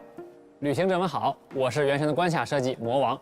接下来的时间呢，就将由我们两位继续为大家带来更多关于诺德卡莱的情报。哎，程少，你看了刚才的短片没？里面其实介绍了很多关于诺德卡莱的有趣的生态环境的。的确，旅行的重要一环就是了解新区域的风土人情嘛。说到风土人情，我们也希望诺德卡莱能带给旅行者超越以往的、更新鲜、更有沉浸感的体验。不知道你还记不记得刚才鸡哥他们提到的一些势力，像是双月之子啊、直登人这些？哎，记得，感觉啊，他们跟旅行者比较友好，甚至我觉得啊，应该能跟旅行者成为朋友吧。完成一些跟他们相关的任务，也可以获得丰富的奖励。比如说呢，在双月之子所在的西西岛，完成特别的世界任务，不仅可以了解到这片土地上尘封的秘密，还可以获取一把双月之子风格的单手剑。但是啊，魔王，我听说了，诺德卡莱啊，它是一个势力错综复杂的地方，肯定有势力对我们不那么友好吧？刚刚也提到了，诺德卡莱并非一片我们以往所熟知的富有秩序的区域，那自然呢也存在着一些暗流涌动的地方。就拿大家非常熟悉的神像来说吧，在这里呢，因为对古月遗骸力量的争夺，不同区域的金月神像外观也都各不相同，有的神像呢已经完全被金属装置所包裹了起来，而各种原因就不得不提到诺德卡莱另一个非常重要的势力，也就是愚人众。愚人众，哎，果然来了吗？让我们一起看看这个旅行者的老对手在诺德卡莱又整出了什么新花样吧。在刚才的内容中呢，大家已经看到，执行官木偶现在正活跃在诺德卡莱，而在他的带领下，愚人众迅速地在坠落的古月遗骸上建立起了一座巨型的要塞，就是我们身后的这座月举力试验设计局。听名字呢，大概就能理解了。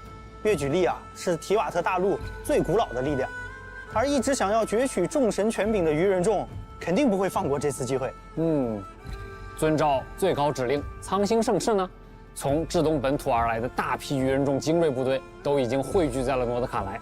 他们在试验设计局利用周边的资源，生产了大量的以月举力为能源的战争兵器，在诺德卡莱呢也形成了一股强大的军事力量。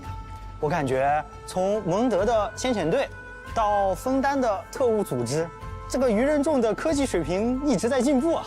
看起来是不是也变得更难对付了？有可能。不过这些兵器既然是用越举力开发的，我们是不是也有什么办法可以反过来利用这一点对抗鱼人众呢？哎，有的，兄弟，有的。在诺德卡莱啊，旅行者使用越举力时，不仅可以利用它神秘的吸引或排斥的力量完成关键解谜，也可以利用这种力量夺取敌人的武器，甚至还能打断他们的技能。哎，话说回来，部署了这么多军事力量在诺德卡莱，相信大家都好奇，鱼人众到底要干什么？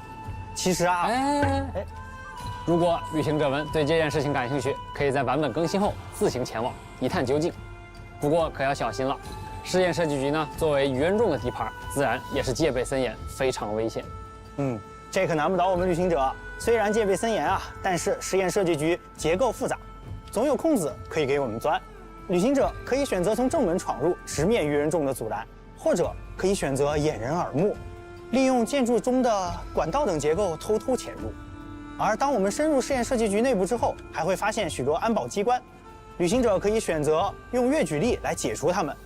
有趣的是，利用鱼人众的清扫单元，我们还能进入一些神秘空间。清扫单元，没想到鱼人众也会用扫地机器人。已经能够想象操作它穿梭在管道中的样子了。另外和当地的结识的一些新伙伴合作呢，我们也能逐渐了解到鱼人众不为人知的秘密研究。不过也要注意了，一旦触发了鱼人众的警报呢，很快就会有大批士兵赶来围剿入侵者，旅行者们可一定要小心了。都说风险和机遇并存嘛，实验设计局里肯定也有很多我们想要获取的好东西吧？说到好东西，我这里还有一份绝密的情报。相传呢，闻名大陆的组织盗宝团的创始人雷德米勒，最初就发迹于诺德卡莱这片土地，并且呢，他还在这里为后人留下了一份伟大财宝。而关于他的其中一份线索，正藏在试验设计局之中。传说盗宝团伟大财宝，感觉要素齐全了。这份财宝，相信我们旅行者是势在必得了。那可说不准。据我所知，其他不少势力也都对这份财宝觊觎已久。想要找到它呢，可能不仅要和这些势力相互竞争，说不定在特殊的情况下，还得临时跟他们合作一下。如果说刚才提到的这些势力之间呢，都是明争暗斗，那么接下来要聊到的狂猎，那就是诺德卡莱的所有生者所要共同面对的敌人了。狂猎本身是深渊在诺德卡莱呈现出的一种极度危险的形态，狂猎肆虐的地方呢，也几乎没有生命可以幸存。从狂猎的外观来看应该有不少可怜人都被卷入了这种灾害。我也看到一些狂猎甚至身穿着直登人的服饰，可想而知，过去有多少人因此而牺牲了。但人们其实也不会坐以待毙，直到如今，诺德卡莱的人们依然在用越举力去对抗狂猎。纳夏镇顶部的那个大炮听说就是艾诺制造的，用来解决狂猎灾害的装置那个造型，怪不得，果然是艾诺的手笔。而专职对抗狂猎的直登人们也从来没有懈怠过，他们一直在利用吸引石的力量在诺德卡莱的前线奋战。甚至有过路的商人说，在野外的浓雾里，偶尔你能看到一个神秘的追逐猎杀狂猎的身影。而在诺德卡莱的其他地方，也同样存在着一些需要我们谨慎应对的敌人。他们受到环境中的越举力的影响呢，有的可以自由驱使越举力，有的则在形态上发生了巨变。比如说，这只隐藏在山洞中、酷似蝴蝶的魔物呢，就是本次旅行者需要面对的强敌之一。击败它所掉落的角色培养素材，也正是拉乌玛的培养材料。而菲林斯、艾诺的角色培养素材，则是通过刚才介绍艾诺时提到的巨大机关重拳出击压就能获得。当然，除了上面介绍的丰富内容，诺德卡莱也有精彩的活动等着各位旅行者前来体验。旅行者们不仅可以和艾诺、伊涅弗一起踏上一段和神秘机械有关的奇妙旅程，也可以完成打卡、挑战敌人等活动，获取原石、免费的4星武器在内的丰富奖励。幽静微战也会在新版本迎来更新，旅行者可以前往挑战全新的强大敌人。另外，能够限时刷取双倍圣遗物的祝圣遗俑活动，也会在新版本期间开放，大家不要错过哦。不过既然都说了，空月之歌是一个全新的系列，活动部分这次我们也带来了很多新东西。首先呢是豪斗旅记，从空月之歌的第1个版本，也就是月之1版本开始，旅行者们可以从凯瑟琳那里接取到新版本的地方传奇讨伐任务，还能从中获取特别头像框作为奖励。第1款头像框就这么好看，我已经摩拳擦掌了。另外呢，在常驻玩法《幻想真境巨狮》中，由于魔女的来访，舞台中出现了名为越狱圣牌的特别道具。在新版本该活动更新后，旅行者就可以开启新挑战越狱模式，完成额外的战斗关卡圣牌挑战，还能获取特别的越狱圣牌。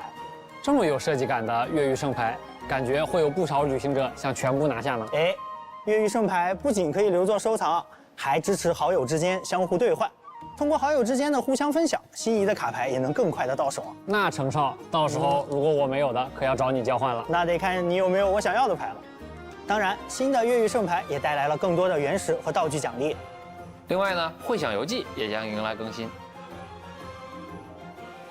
恰逢原神5周年，大家熟悉的音游活动也更新了全新的周年专辑，和各位在音乐中一起庆祝走过的第5年。新的谱面主题呢也迎来了更新，希诺宁、神里灵华、迪卢克的谱面也都将上架商店。那自然啊也少不了我们的老朋友七圣召唤。我们也准备了很多新的角色牌面和内容哦。这张新的卡牌的效果有点好看，角色邀请、热斗模式、助境演练，这些丰富内容也等待着各位牌手前来体验。哎，魔王，你还记不记得之前项目组的同学跟旅行者们预告过，有一件关于游艺旅文的事儿，想要跟大家分享。游艺旅文，让我想想，好像说是把它打磨完善以后会常驻在游戏内。没错。那么新版本呢，它来了。版本更新后啊，旅行者就可以领到一个笔记本，其中记录了游艺旅文中角色和旅行者之间的点点滴滴，并且还有一个小惊喜，领取笔记本后就可以前往到期的冥神大社，在这儿也会出现一处特别的场所。想起以前每天去冥神大社找巫女姐姐求御神签的日子了。现在可不只可以求签，还可以许下别的愿望。只要悄悄写下想要见到的伙伴的名字，说不定不久之后，你就能和他在大世界的某个角落相遇哦。不仅常驻了，还可以许愿想要见面的角色，确实特别的好。哎，接下来是不是到了我期待的福利与优化环节？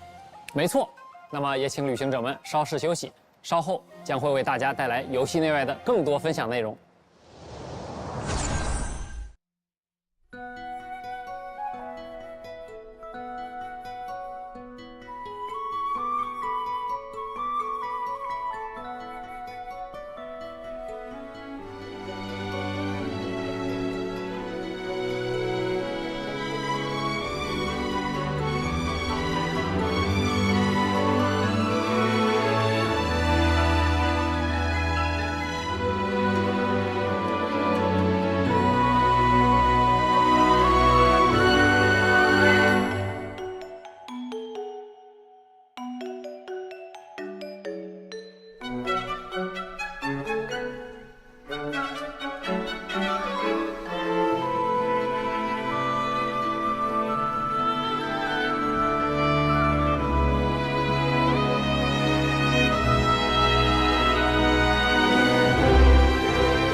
各位旅行者，欢迎回来。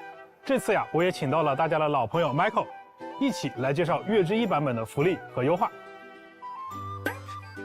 哎，咋了，Michael？你这个眼神，你这个动作是有什么心事啊？你问我，这不该我问你吗，鸡哥？啊，5.0前瞻你都把我耍成表情包了。那行，那你来说，这次咱们怎么介绍？这段时间我收集了旅行者们从萌新到大佬的心路历程，以及他们反馈的一些痛点。待会啊，我就来考考你。哎，那我还是很有自信的呀。不管是客服的反馈啊，还是平时刷到的视频，我都还是记在心里的。哼，记在心里不等于立刻有办法。导演，咱们直接开始。行，那咱们看看。这回大家都知道的事，我就抢先回答了啊。好呀。首先是每年周年庆都有的福利，旅行者们通过周年签到活动可以获得10枚纠缠之源以及启圣之城啊，没错呀。另外，我们也会通过邮件为大家发放1600原石及各种奖励。这其中还包含2个罗德卡莱风格的有趣小道具，其中的旋翼浮空气踏还可以支持旅行者和自己的好友共同乘坐。没错。手冲双倍也将在版本更新后重置。另外，大家期待的周年常驻5星自选活动也即将开启。今年还有一位新面孔，来自道期的梦见叶瑞希，也将加入可选范围。没错，你说的这些都对。今年呀，我们确实准备了这些内容。哼，怎么样？那么接下来我就要正式开始发难喽。哦，接下来才是正戏是吗？是的，我们直接来看问题吧。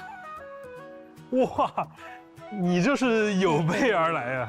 你看我总结出这么多痛点，这些啊都是玩家在萌新阶段比较关注的。鸡哥，请问你又该如何应对呢？哦，留在这儿等着我呢。哎，不过呀，我觉得还是要请 Michael 跟大家都放心，毕竟啊，比这些还多得多的反馈，我们也都已经注意到了。相对应的呢，我们也准备了一批优化，也请导播之后加上来。Michael， 看看你的设备上现在多了些什么？好，让我看看。冒险阅历获取途径更多，那就是等级提升更快了。对，这个游戏内的教学感觉确实是很直观哦。这个且试身手门槛降低是什么意思？哎，且试身手啊，是我们每次推出角色的时候都会有的一种教学关卡。那现在我们对它进行了一次优化，也就是当旅行者们已经拥有某位角色，并且在之前呀也通关了他的且试身手活动的时候呢，在新的且试身手活动上线的时候，就可以直接领取奖励了。OK， 我懂了。那感觉第3条也很方便呢，不错不错。哎，鸡哥，那最后这条多人游戏难度下调，这有什么说法吗？哎，这个我也必须解释一下啊，因为在原神当中啊，寻求多人游戏组队的旅行者，其实有很大一批，他并不一定能够单独挑战游戏中的强敌或者高级秘境。而我们默认设置的这个多人难度的调整规则呢，其实是以大家都有独立挑战的能力为前提的。那这就会导致他们在联机抱团取暖的时候啊，有时候会遭遇更艰难的战斗情境。因此，我们在新版本之后呢，下调了大世界以及部分材料产出秘境的联机难度。哎，确实啊，过去呢，我带同事过本的时候，偶尔也会小翻车一下。哦，原来你也有这种情况。是的，但现在的话，带同事过本就更有效率了。哎，等等等等，我好像被你带跑了，这才说到哪啊？继续继续。那接下来我就要为和我一样的老玩家说说话了。好呀。其实我们玩了好几年原神，期间也遭遇各种大大小小的问题，相信这些问题啊，我不说，你心里都应该有数。那对于我们这些老玩家，你又准备了哪些惊喜呢？哎，那对于老玩家而言啊，那我当然也等一下，我还没说完，我觉得还得单独再提2个事儿。还有单独要提的事？是的，很重要。第一个就是每日刷体力。哦，虽然之前啊一直都有优化，比如5.8版本优化了一些，但是这么久了还只能用40点体力合成一次浓缩树脂，另外还要去抓金蝶，还得合成，真的很麻烦啊。哦。第2个圣遗物，每年我都在提这个，今年我还得提。比如我刷了好多圣遗物胚子，啊，看起来好像有用，但又不敢把它合成或扔掉，只能存着，生怕哪一天用上了没了，弄得我现在都爆仓了。的确，那 Michael 说的这几个问题也很具体啊。除了萌新玩家以外，我们也在为提瓦特的老玩家们准备一些优化内容，那在这些优化内容当中呢 ，Michael， 你刚才的问题都是能得到解决的。要不我们继续看看？哎，等一下，鸡哥，我作为同事还得提前劝你一句啊！啊，劝我啥？没有优化好的东西，你不要硬说。你要是瞎说了，最后还不是我想办法去收拾？哎，这个你不用怕，不用怕。既然今天我让你反客为主，那我一定是准备了足量的惊喜，能有多到淹没你收集的需求那么多的规模。行，那我就跟旅行者们一起看看鸡哥准备了什么。第一个，我懂，也就是新版本，只要我探索到一定阶段，就能直接找齐这些宝箱跟神童，对吧？对。啊，这个不多说了，确实很方便啊。第二个，我看演示就应该有点像纳塔的部族秘藏，这个也很不错。毕竟启圣之城对我来说呢，肯定是比祝圣之窗更珍贵的。那你再往下看看。第三、第四个，哎，对，这是我需要的，要不鸡哥你给我们讲讲细节？哎，这第3条和第4条啊，我要一个一个说。首先是大家都很关注的圣遗物的问题。以前呀，有很多旅行者就跟 Michael 所说的一样，拿到了非常多的3次条的圣遗物胚子。那你们总想看看，哎，我把它强化到+4之后能出什么好词条？但是从月之1版本开始呢，大家就不用这么麻烦了。所有的圣遗物从一开始就会直接显示它还没有解锁的词条。这样就可以减少了很多操作的时间和资源的消耗。除此以外呢，我们也支持旅行者直接使用祝圣油膏和祝圣精华来填充祝圣之霜的萃取进度了，而高等级的圣遗物萃取的时候获得的进度也会比以往更多。至于第4条，也就是 Michael 你很关注的领取多倍奖励的手段优化。首先啊，在新版本更新后，我们在各种兑换奖励的场合，现在可以直接消耗40点数值领取双倍奖励了，并且啊，在此基础上，浓缩树脂的配方要求也从40点树脂变为了60点树脂合成，也就意味着它可以直接兑换3倍的奖励了。除此之外，还有一条，也就是浓缩树脂跟金蝶捕捉龙的配方也有了更便捷的获取途径。在此之前，你应该还记得它们是放在2个城市的声望系统里的。对。那最后还有一条是，我们可以直接在奖励结算界面使用原石快速购买树脂来领取3倍奖励了。好啊，这样我以后就可以少很多麻烦，消耗树脂也变得更方便了。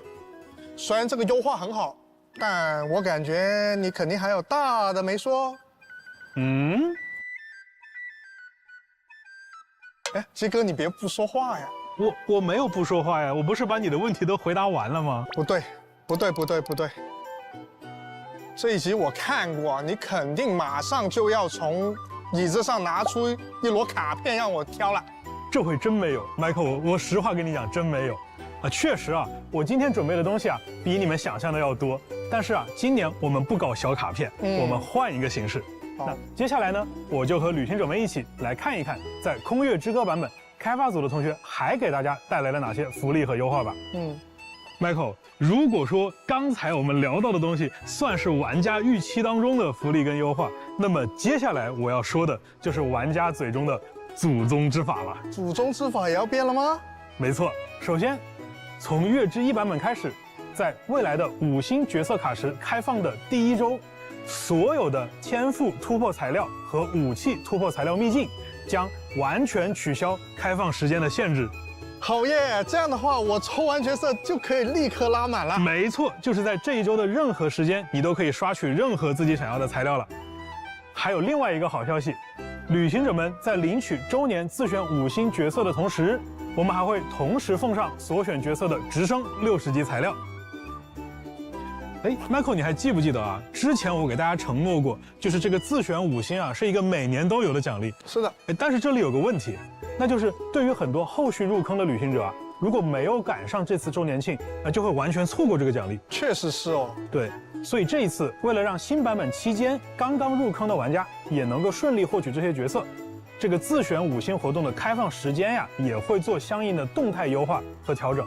具体的详情呢，也请大家去关注后续的官方公告。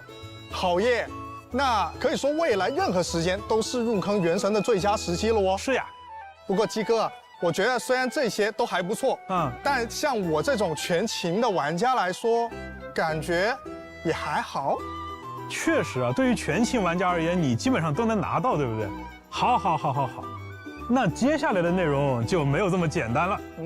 那下面这一条福利啊，我们用老办法 ，Michael 让你用设备亲自现场体验一下。好，我看看。啊，又是让我现场抽卡。没错呀，鸡哥，这次我看得很仔细了，这不就是普通的祈愿吗？那你抽抽看嘛。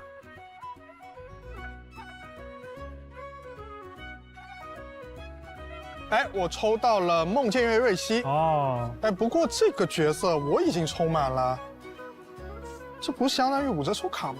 哎，别着急啊 ，Michael， 你仔细看看最后抽卡结算的那个界面里，除了常规的内容之外，还有啥？哎，等等，这个无主的命星是什么东西？我记得原本只有25星辉啊。没错，那这就是接下来呢，我要为各位介绍的一个重磅内容——无主的命星。当玩家重复获取超过命制作需求上限的5星角色时，就会获得这个道具。哎，鸡哥，这个道具有什么用啊？哎，那这个道具的作用，就是提升你队伍当中任意角色的等级上限，最高可以直接提升至100级。啊，那我不是可以选择我任何喜欢的角色进行加强了？没错，而且把角色升级到100级，意味着它有更强的基础属性，在触发元素反应的时候呢，也会有更强的基础效果。哦，原来如此。但是不对哦，哪里不对了？我过去抽了不少的溢出角色，那我不是亏爆了吗？哦，你的意思是说啊，过去抽到了溢出角色拿不到这个无主的命星，对呀，对不对？哎，放心，亏不了你。这次的改动时装之后呀，我们会一直追溯旅行者所有的抽取记录，并将对应数量的无主命星直接发送给各位旅行者。大家也不用说刻意攒资源到月之1版本再抽卡了。等等，所有？没错，指的是从开服到现在的所有吗？对。太好了，那我岂不是能拿到不少的命星去升级？以后啊，我可以拿到这些命星去拉一帮100级的角色出去炫耀了。我溢出的部分也终于有用了。不过我想啊，90级到100级，那按照以前的惯例，我岂不是要准备海量的经验书跟摩拉吗？哎，这个呀，你也不用担心。虽然说这项操作只能对已经90级的角色使用，但是相对应的啊。角色的当前等级和最大等级是会同步提升的，也就是说不需要准备额外的经验书和摩拉了。不会吧？哎，什么不会吧？真的。哎，七哥，你别吓我啊！我觉得比起去年呢，今年的福利和优化力度好像是更猛了。比如像你刚刚说的这个无主的命星从开服开始追溯，这些决定真的没问题吗？哎，这样说吧。我经常听到一个说法，我相信 Michael 和旅行者们也经常听到啊，叫做元神不想赚钱，对吧？但是倒也不至于这么不想啊。陪了我们走了这么久的旅行者，应该都能知道，这么多年下来，元神的生产成本已经远远超出一个常规游戏的规模了。元神这个作品的价值和呈现，更多的其实是体现在 IP 和玩法上，也就是角色、故事和乐趣本身。所以借由这样的一个想法，接下来我们还有一项福利。还有福利？没错，这个福利也是出于刚才上述的考量，为了见证玩家和角色以及故事的牵绊，由开发组的各位共同为旅行者们献上了一个新的玩法系统，叫做例行修远。在例行修远系统当中，旅行者在提瓦特的一举一动都会被铭记，而提瓦特的命运呢，也会因此与你产生共鸣。这将会允许你和你已经拥有的某位角色之间产生一次更强烈的牵绊，因此你可以免费获取一颗他的命星。啊，没错，在新版本当中呢，我们将会率先开放部分角色的命星获取，玩家最多可以在1年当中单独通过例行修远玩法，可以最多额外获取4个5星角色的命星。我确认一下，我们今年不仅送一个常驻5星，只要玩家愿意，他还可以获得4个限定5星吗？虽然鸡哥你嘴上说不是，但我觉得你这个不想赚钱的刻板印象是要坐实了。那毕竟嘛，原神它也不是一个常规意义上的游戏作品嘛。那我们的很多决定呢，事实上其实带有一些理想主义色彩。比起去做一个收入数字很惊人的商品，那大家其实更想做一个能够给玩家、时代乃至历史留下痕迹的作品。那这个目标呢，肯定有它赖以生存的很物质的一部分，当然也有它能够延续至今的理想的一部分。那我们看到会有些人他比较针砭我们物质的部分，那也会有些人去称赞我们理想的部分。但是对于开发组的大家而言，不管是物质的还是理想的，都是原神的一部分。是的，没错。发行团队和研发团队一样，我们初衷都是希望能在原神中持续为各位旅行者提供更好的游玩体验。那么不久之后，我们也将迎来原神的5岁生日。在周年庆期间，我们也为各位旅行者准备了不少游戏外的惊喜内容。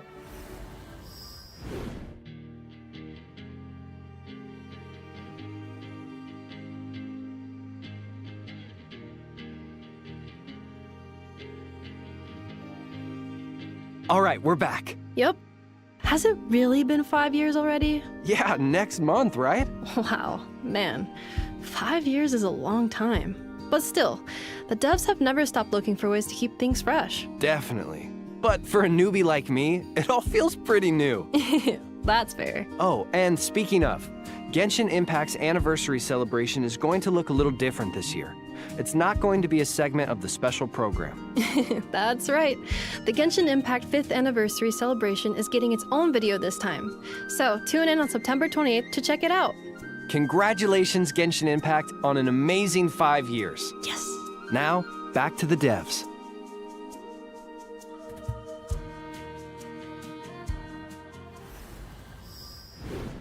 旅行者们，欢迎回来！接下来又到咱们1年1度的品红酒环节了。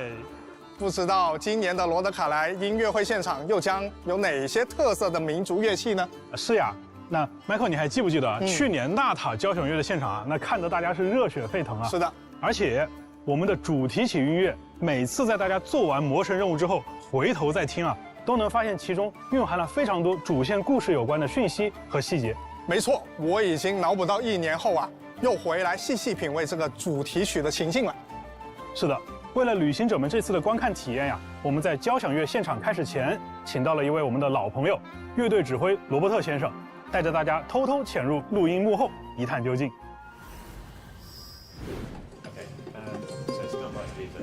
Great, so Liz, if we can have a listen to the track.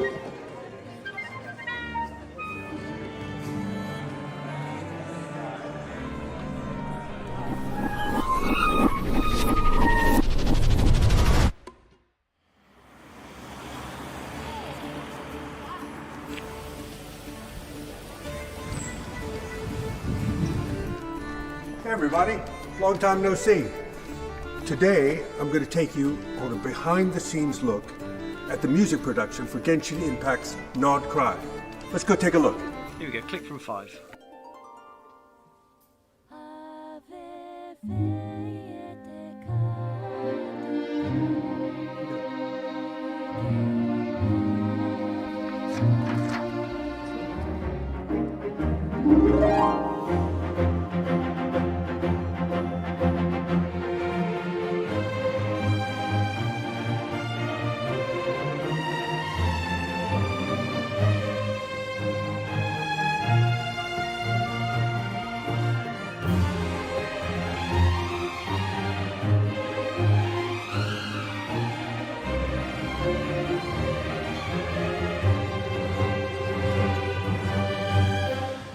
So it's really exciting for the LSO to be back recording some of Genshin's music. I can hear in the headphones there's a lot of kind of Celtic instruments. We have some different kinds of rhythms. I'm sort of imagining very, very different kind of landscape. And I think it's going to be very, very exciting for the viewer to, you know, play around with different things and just in a completely different sound world.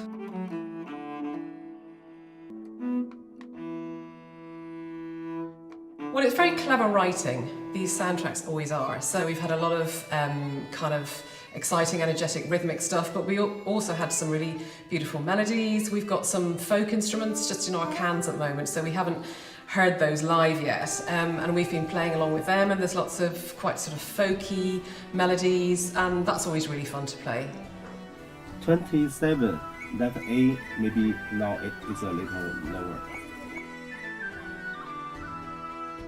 Well done.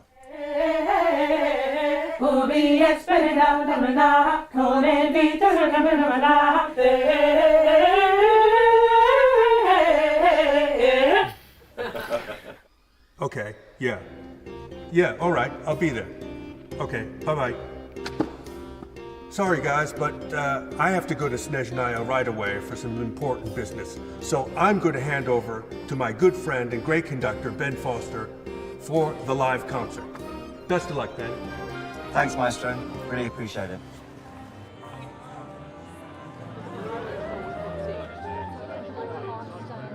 Thank you, Liz. 5, 4, 3, 2, 1. Run the track.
感谢我们的 Hoyer Max 同学以及现场各位音乐家们的演出。罗德卡莱的音乐确实非常有史诗感啊，感觉跟着音乐一下子就被带到罗德卡莱这片土地当中了。是的，那等到旅行者们体验完罗德卡莱的人文地貌和魔神任务，再回来看一看我们的音乐会现场，或许又有一些不一样的感受。哎，鸡哥啊，记得5.3前瞻你跟大家有预告过啊，原神接下来会有一个全新的玩法模块啊，对。现在有什么情报可以给大家更新的吗？啊，有的。那让我们跟随一段场外的短片来了解一下这个玩法的进展吧。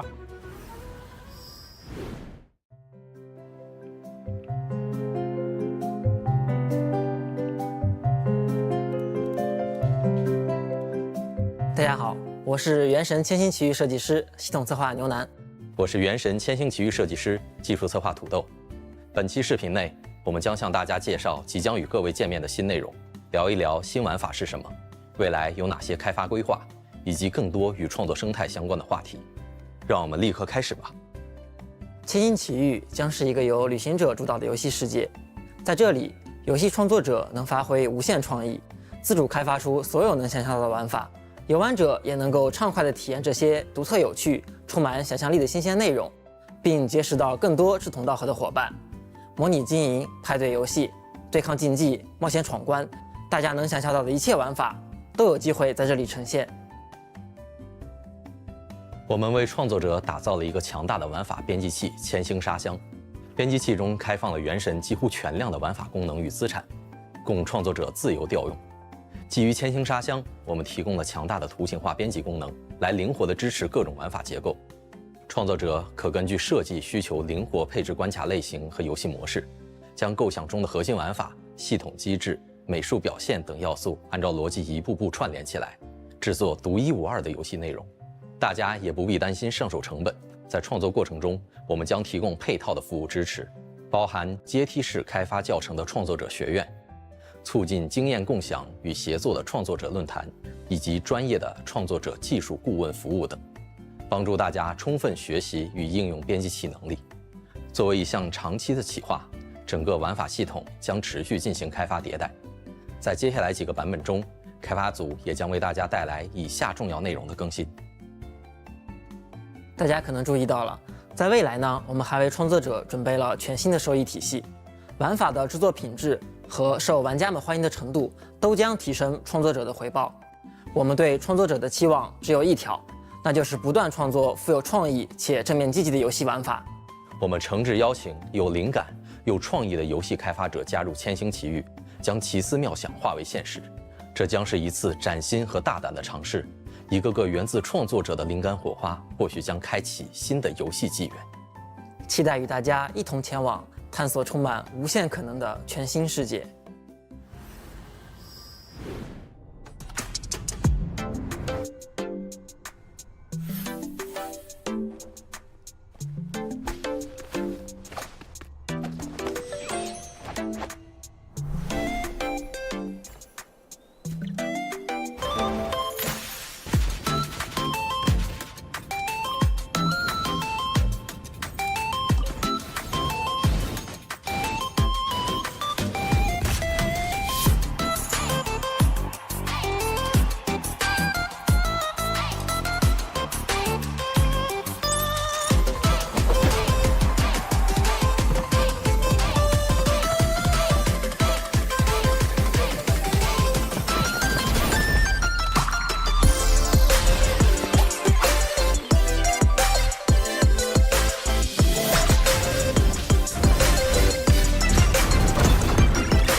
我现在就要玩《原神千星奇遇》，快点端上来。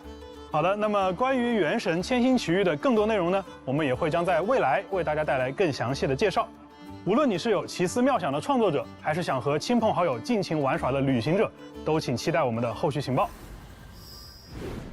这一次真的一口气给大家分享了好多内容。不过我还是想问一下鸡哥，这应该也是很多旅行者也都非常好奇的。我知道我们原神的团队是一直在进化的，那其实每年鸡哥你也会跟旅行者们分享一些未来的一些想法或规划。那作为今年原神变化非常大的一年，不知道鸡哥有什么感受是要跟旅行者们聊聊的？今年想聊的可能跟以往不太一样啊。那去年我是站在产品研发的角度去给大家提到了进化这个词，但是今年呢，我更想站在 IP 运营的角度跟大家简单来说一下团队坚持的一些想法。那原神是一个致力于创作长线内容的游戏，那我们希望呢把这个 IP 运营10年、20年甚至更久，但是这要求我们首先就要保持持续不断的创作热情。那这份热情除了来自我们团队同学自己的信念以外，也离不开一代一代的旅行者们长期的支持。其次，也要求我们在创作的时候时刻保持独创性。那么，对于我们的团队同学而言，独立自主的创作和完整闭环的设定，才是维持这个品牌前进的核心。就像我们米哈游的众多系列产品一样，我们大家都是保持着这种相互尊重的心态，独立发展，才能持续不断地拓宽精彩内容的疆域。那原神的团队也会一直秉持这样的理念，一直走下去。的确，作为一款长线运营的游戏，我代表全体原神的发行团队，也希望能够在更长的时间尺度上陪伴各位旅行者。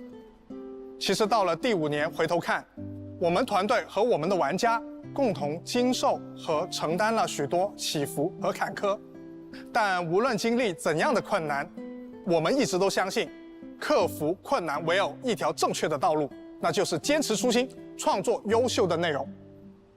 也要感谢每一位陪伴着我们的旅行者，你们的热情、鼓励和支持是我们持续创作的原动力。我们也会更加用心去深耕属于原神的美好世界。那么最后，《原神：空月之歌：城市》将在2025年9月10日迎来版本更新。让我们在诺德卡莱这一片洒满月光的神秘土地上再会吧，旅行者们，我们罗德卡莱见。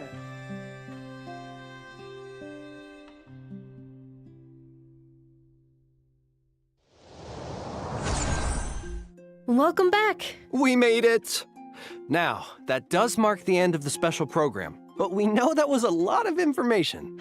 It feels kind of impossible to take it all in at once, and I doubt I'm alone in feeling a bit overwhelmed. Yeah, the special program team thought that might be the case. So, that brings us to our second job here today. In this segment, we'll go over the main takeaways from today's special program, so travelers have a quick and concise overview of what to expect in version Luna 1. All right, I'm ready to summarize. Okay, let's start with Notcry itself. Right. So, like the devs mentioned, Notcry lies on the edge of Teyvat and is more susceptible to abyssal invasion because of it. In fact, the whole region was once a wasteland because of these clashes with the Abyss. But the merchants of Notcry chose to rebuild from the ruins, and that is how Nasha Town came to be, which should be the first place travelers end up after venturing into Notcry. And just like we talked about at the beginning of the program, the moon is a major aspect of the song of the Welkin moon as a whole. Under the influence of the moonlight, Notcry is filled with an ancient kind of elemental energy known as Kuvaki. Yeah, and it looks like this power is indispensable to almost every facet of life in Notcry. That's right, and some people can even wield Kuvaki for themselves. These characters have moon wheels, which are different from visions because their power comes from Teyvat's 3 moons. Pretty cool. And, with the power of Kuvaki, certain Notcry characters can trigger unique lunar reactions. Exactly. Enefa introduced Lunar Charged in version 5.8, and Lauma will introduce another new reaction, Lunar Bloom. That's right. Lauma is the moon chanter of the Frost Moon Scions, which does make her a very important figure in the tribe. She's the one her people look to for leadership and guidance. As for her abilities, she can communicate with animals and transform into a deer. Plus, in combat, her Dendro Moon Wheel allows her to convert bloom reactions into lunar bloom reactions. Her elemental skill can decrease enemies' dendro and hydro resistance. Holding her skill consumes verdant dew, which is created when team members trigger lunar bloom reactions, and grants her stacks of moonsong. Then, with her elemental burst, Lauma consumes her stacks of moonsong to increase bloom reaction damage. Sounds like she's a great support for lunar bloom teams. Next, let's take a quick look at Flint's.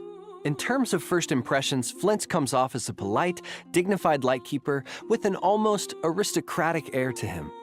Of course, as a member of the Lightkeepers, Flint's fights for the safety of Nodcry, using the ancient power of his lantern to fend off the wild hunt. In battle, Flint's elemental skill infuses his normal attacks with electro damage that cannot be overridden. Casting his skill again will trigger a special elemental burst that deals lunar charge damage to enemies. And without needing to satisfy any conditions, his normal elemental burst can directly deal lunar charge damage to opponents. Which does make him a strong addition to lunar charge teams. Let's go! Alright, let's move on to the last character coming in the new version. Aino, from the Clink Clank Krumkaki craft shop, right? Yep, Aino is Anepa's creator and the owner of the workshop. She's also a genius inventor. The massive cannon in Nasha Town used to fend off the wild hunt is her creation. Cool. But even geniuses have things they're not so good at. And for Aino, well, that's housework. So Anepa takes care of that for her. That's nice. In battle, Aino's elemental skill allows her to use a gadget to launch forward, dealing AoE hydro damage to surrounding enemies. Then, with her elemental burst, Aino summons a water-spraying mechanism that periodically deals hydro damage to opponents. Whoa, whoa, whoa, you can't forget the most important thing. All right. Near the beginning of the first act of the Archon quest, A Dance of Snowy Tides and Hoarfrost Groves, travelers will have the chance to meet Aino and invite her to their parties. In other words, travelers can get her for free. That's right. And speaking of, let's talk about how the dev team has revamped these quests, with the goal of adding richer character development into the core narrative. Cool. This means, in the upcoming Archon quests, travelers can look forward to more interactions with the 3 characters we just mentioned, and the ones we'll meet in the future, allowing us to get to know them on a much deeper level. Version Luna 1 is also bringing new content to the open world. Travelers will have the chance to help the new characters, Flint's, Lauma, and Aino, build meeting points in Nodcry. At these meeting points, you can chat with characters whenever you feel like it, and learn more about their lives by progressing certain events. Yeah, it's kind of like Traveler's Tales, but a little more fleshed out. Now, the Damselette is another highly anticipated character. I'm sure many travelers have already picked up on her close connection to the moon. And travelers will get to meet her very soon. After venturing to Hisi Island in the upcoming Archon quest, travelers will encounter the Damselette at a special time and place. In this place, you can chat with her, accept commissions from her, and receive her gifts. Definitely something to look forward to. Now, let's give a quick refresher on the upcoming event wishes.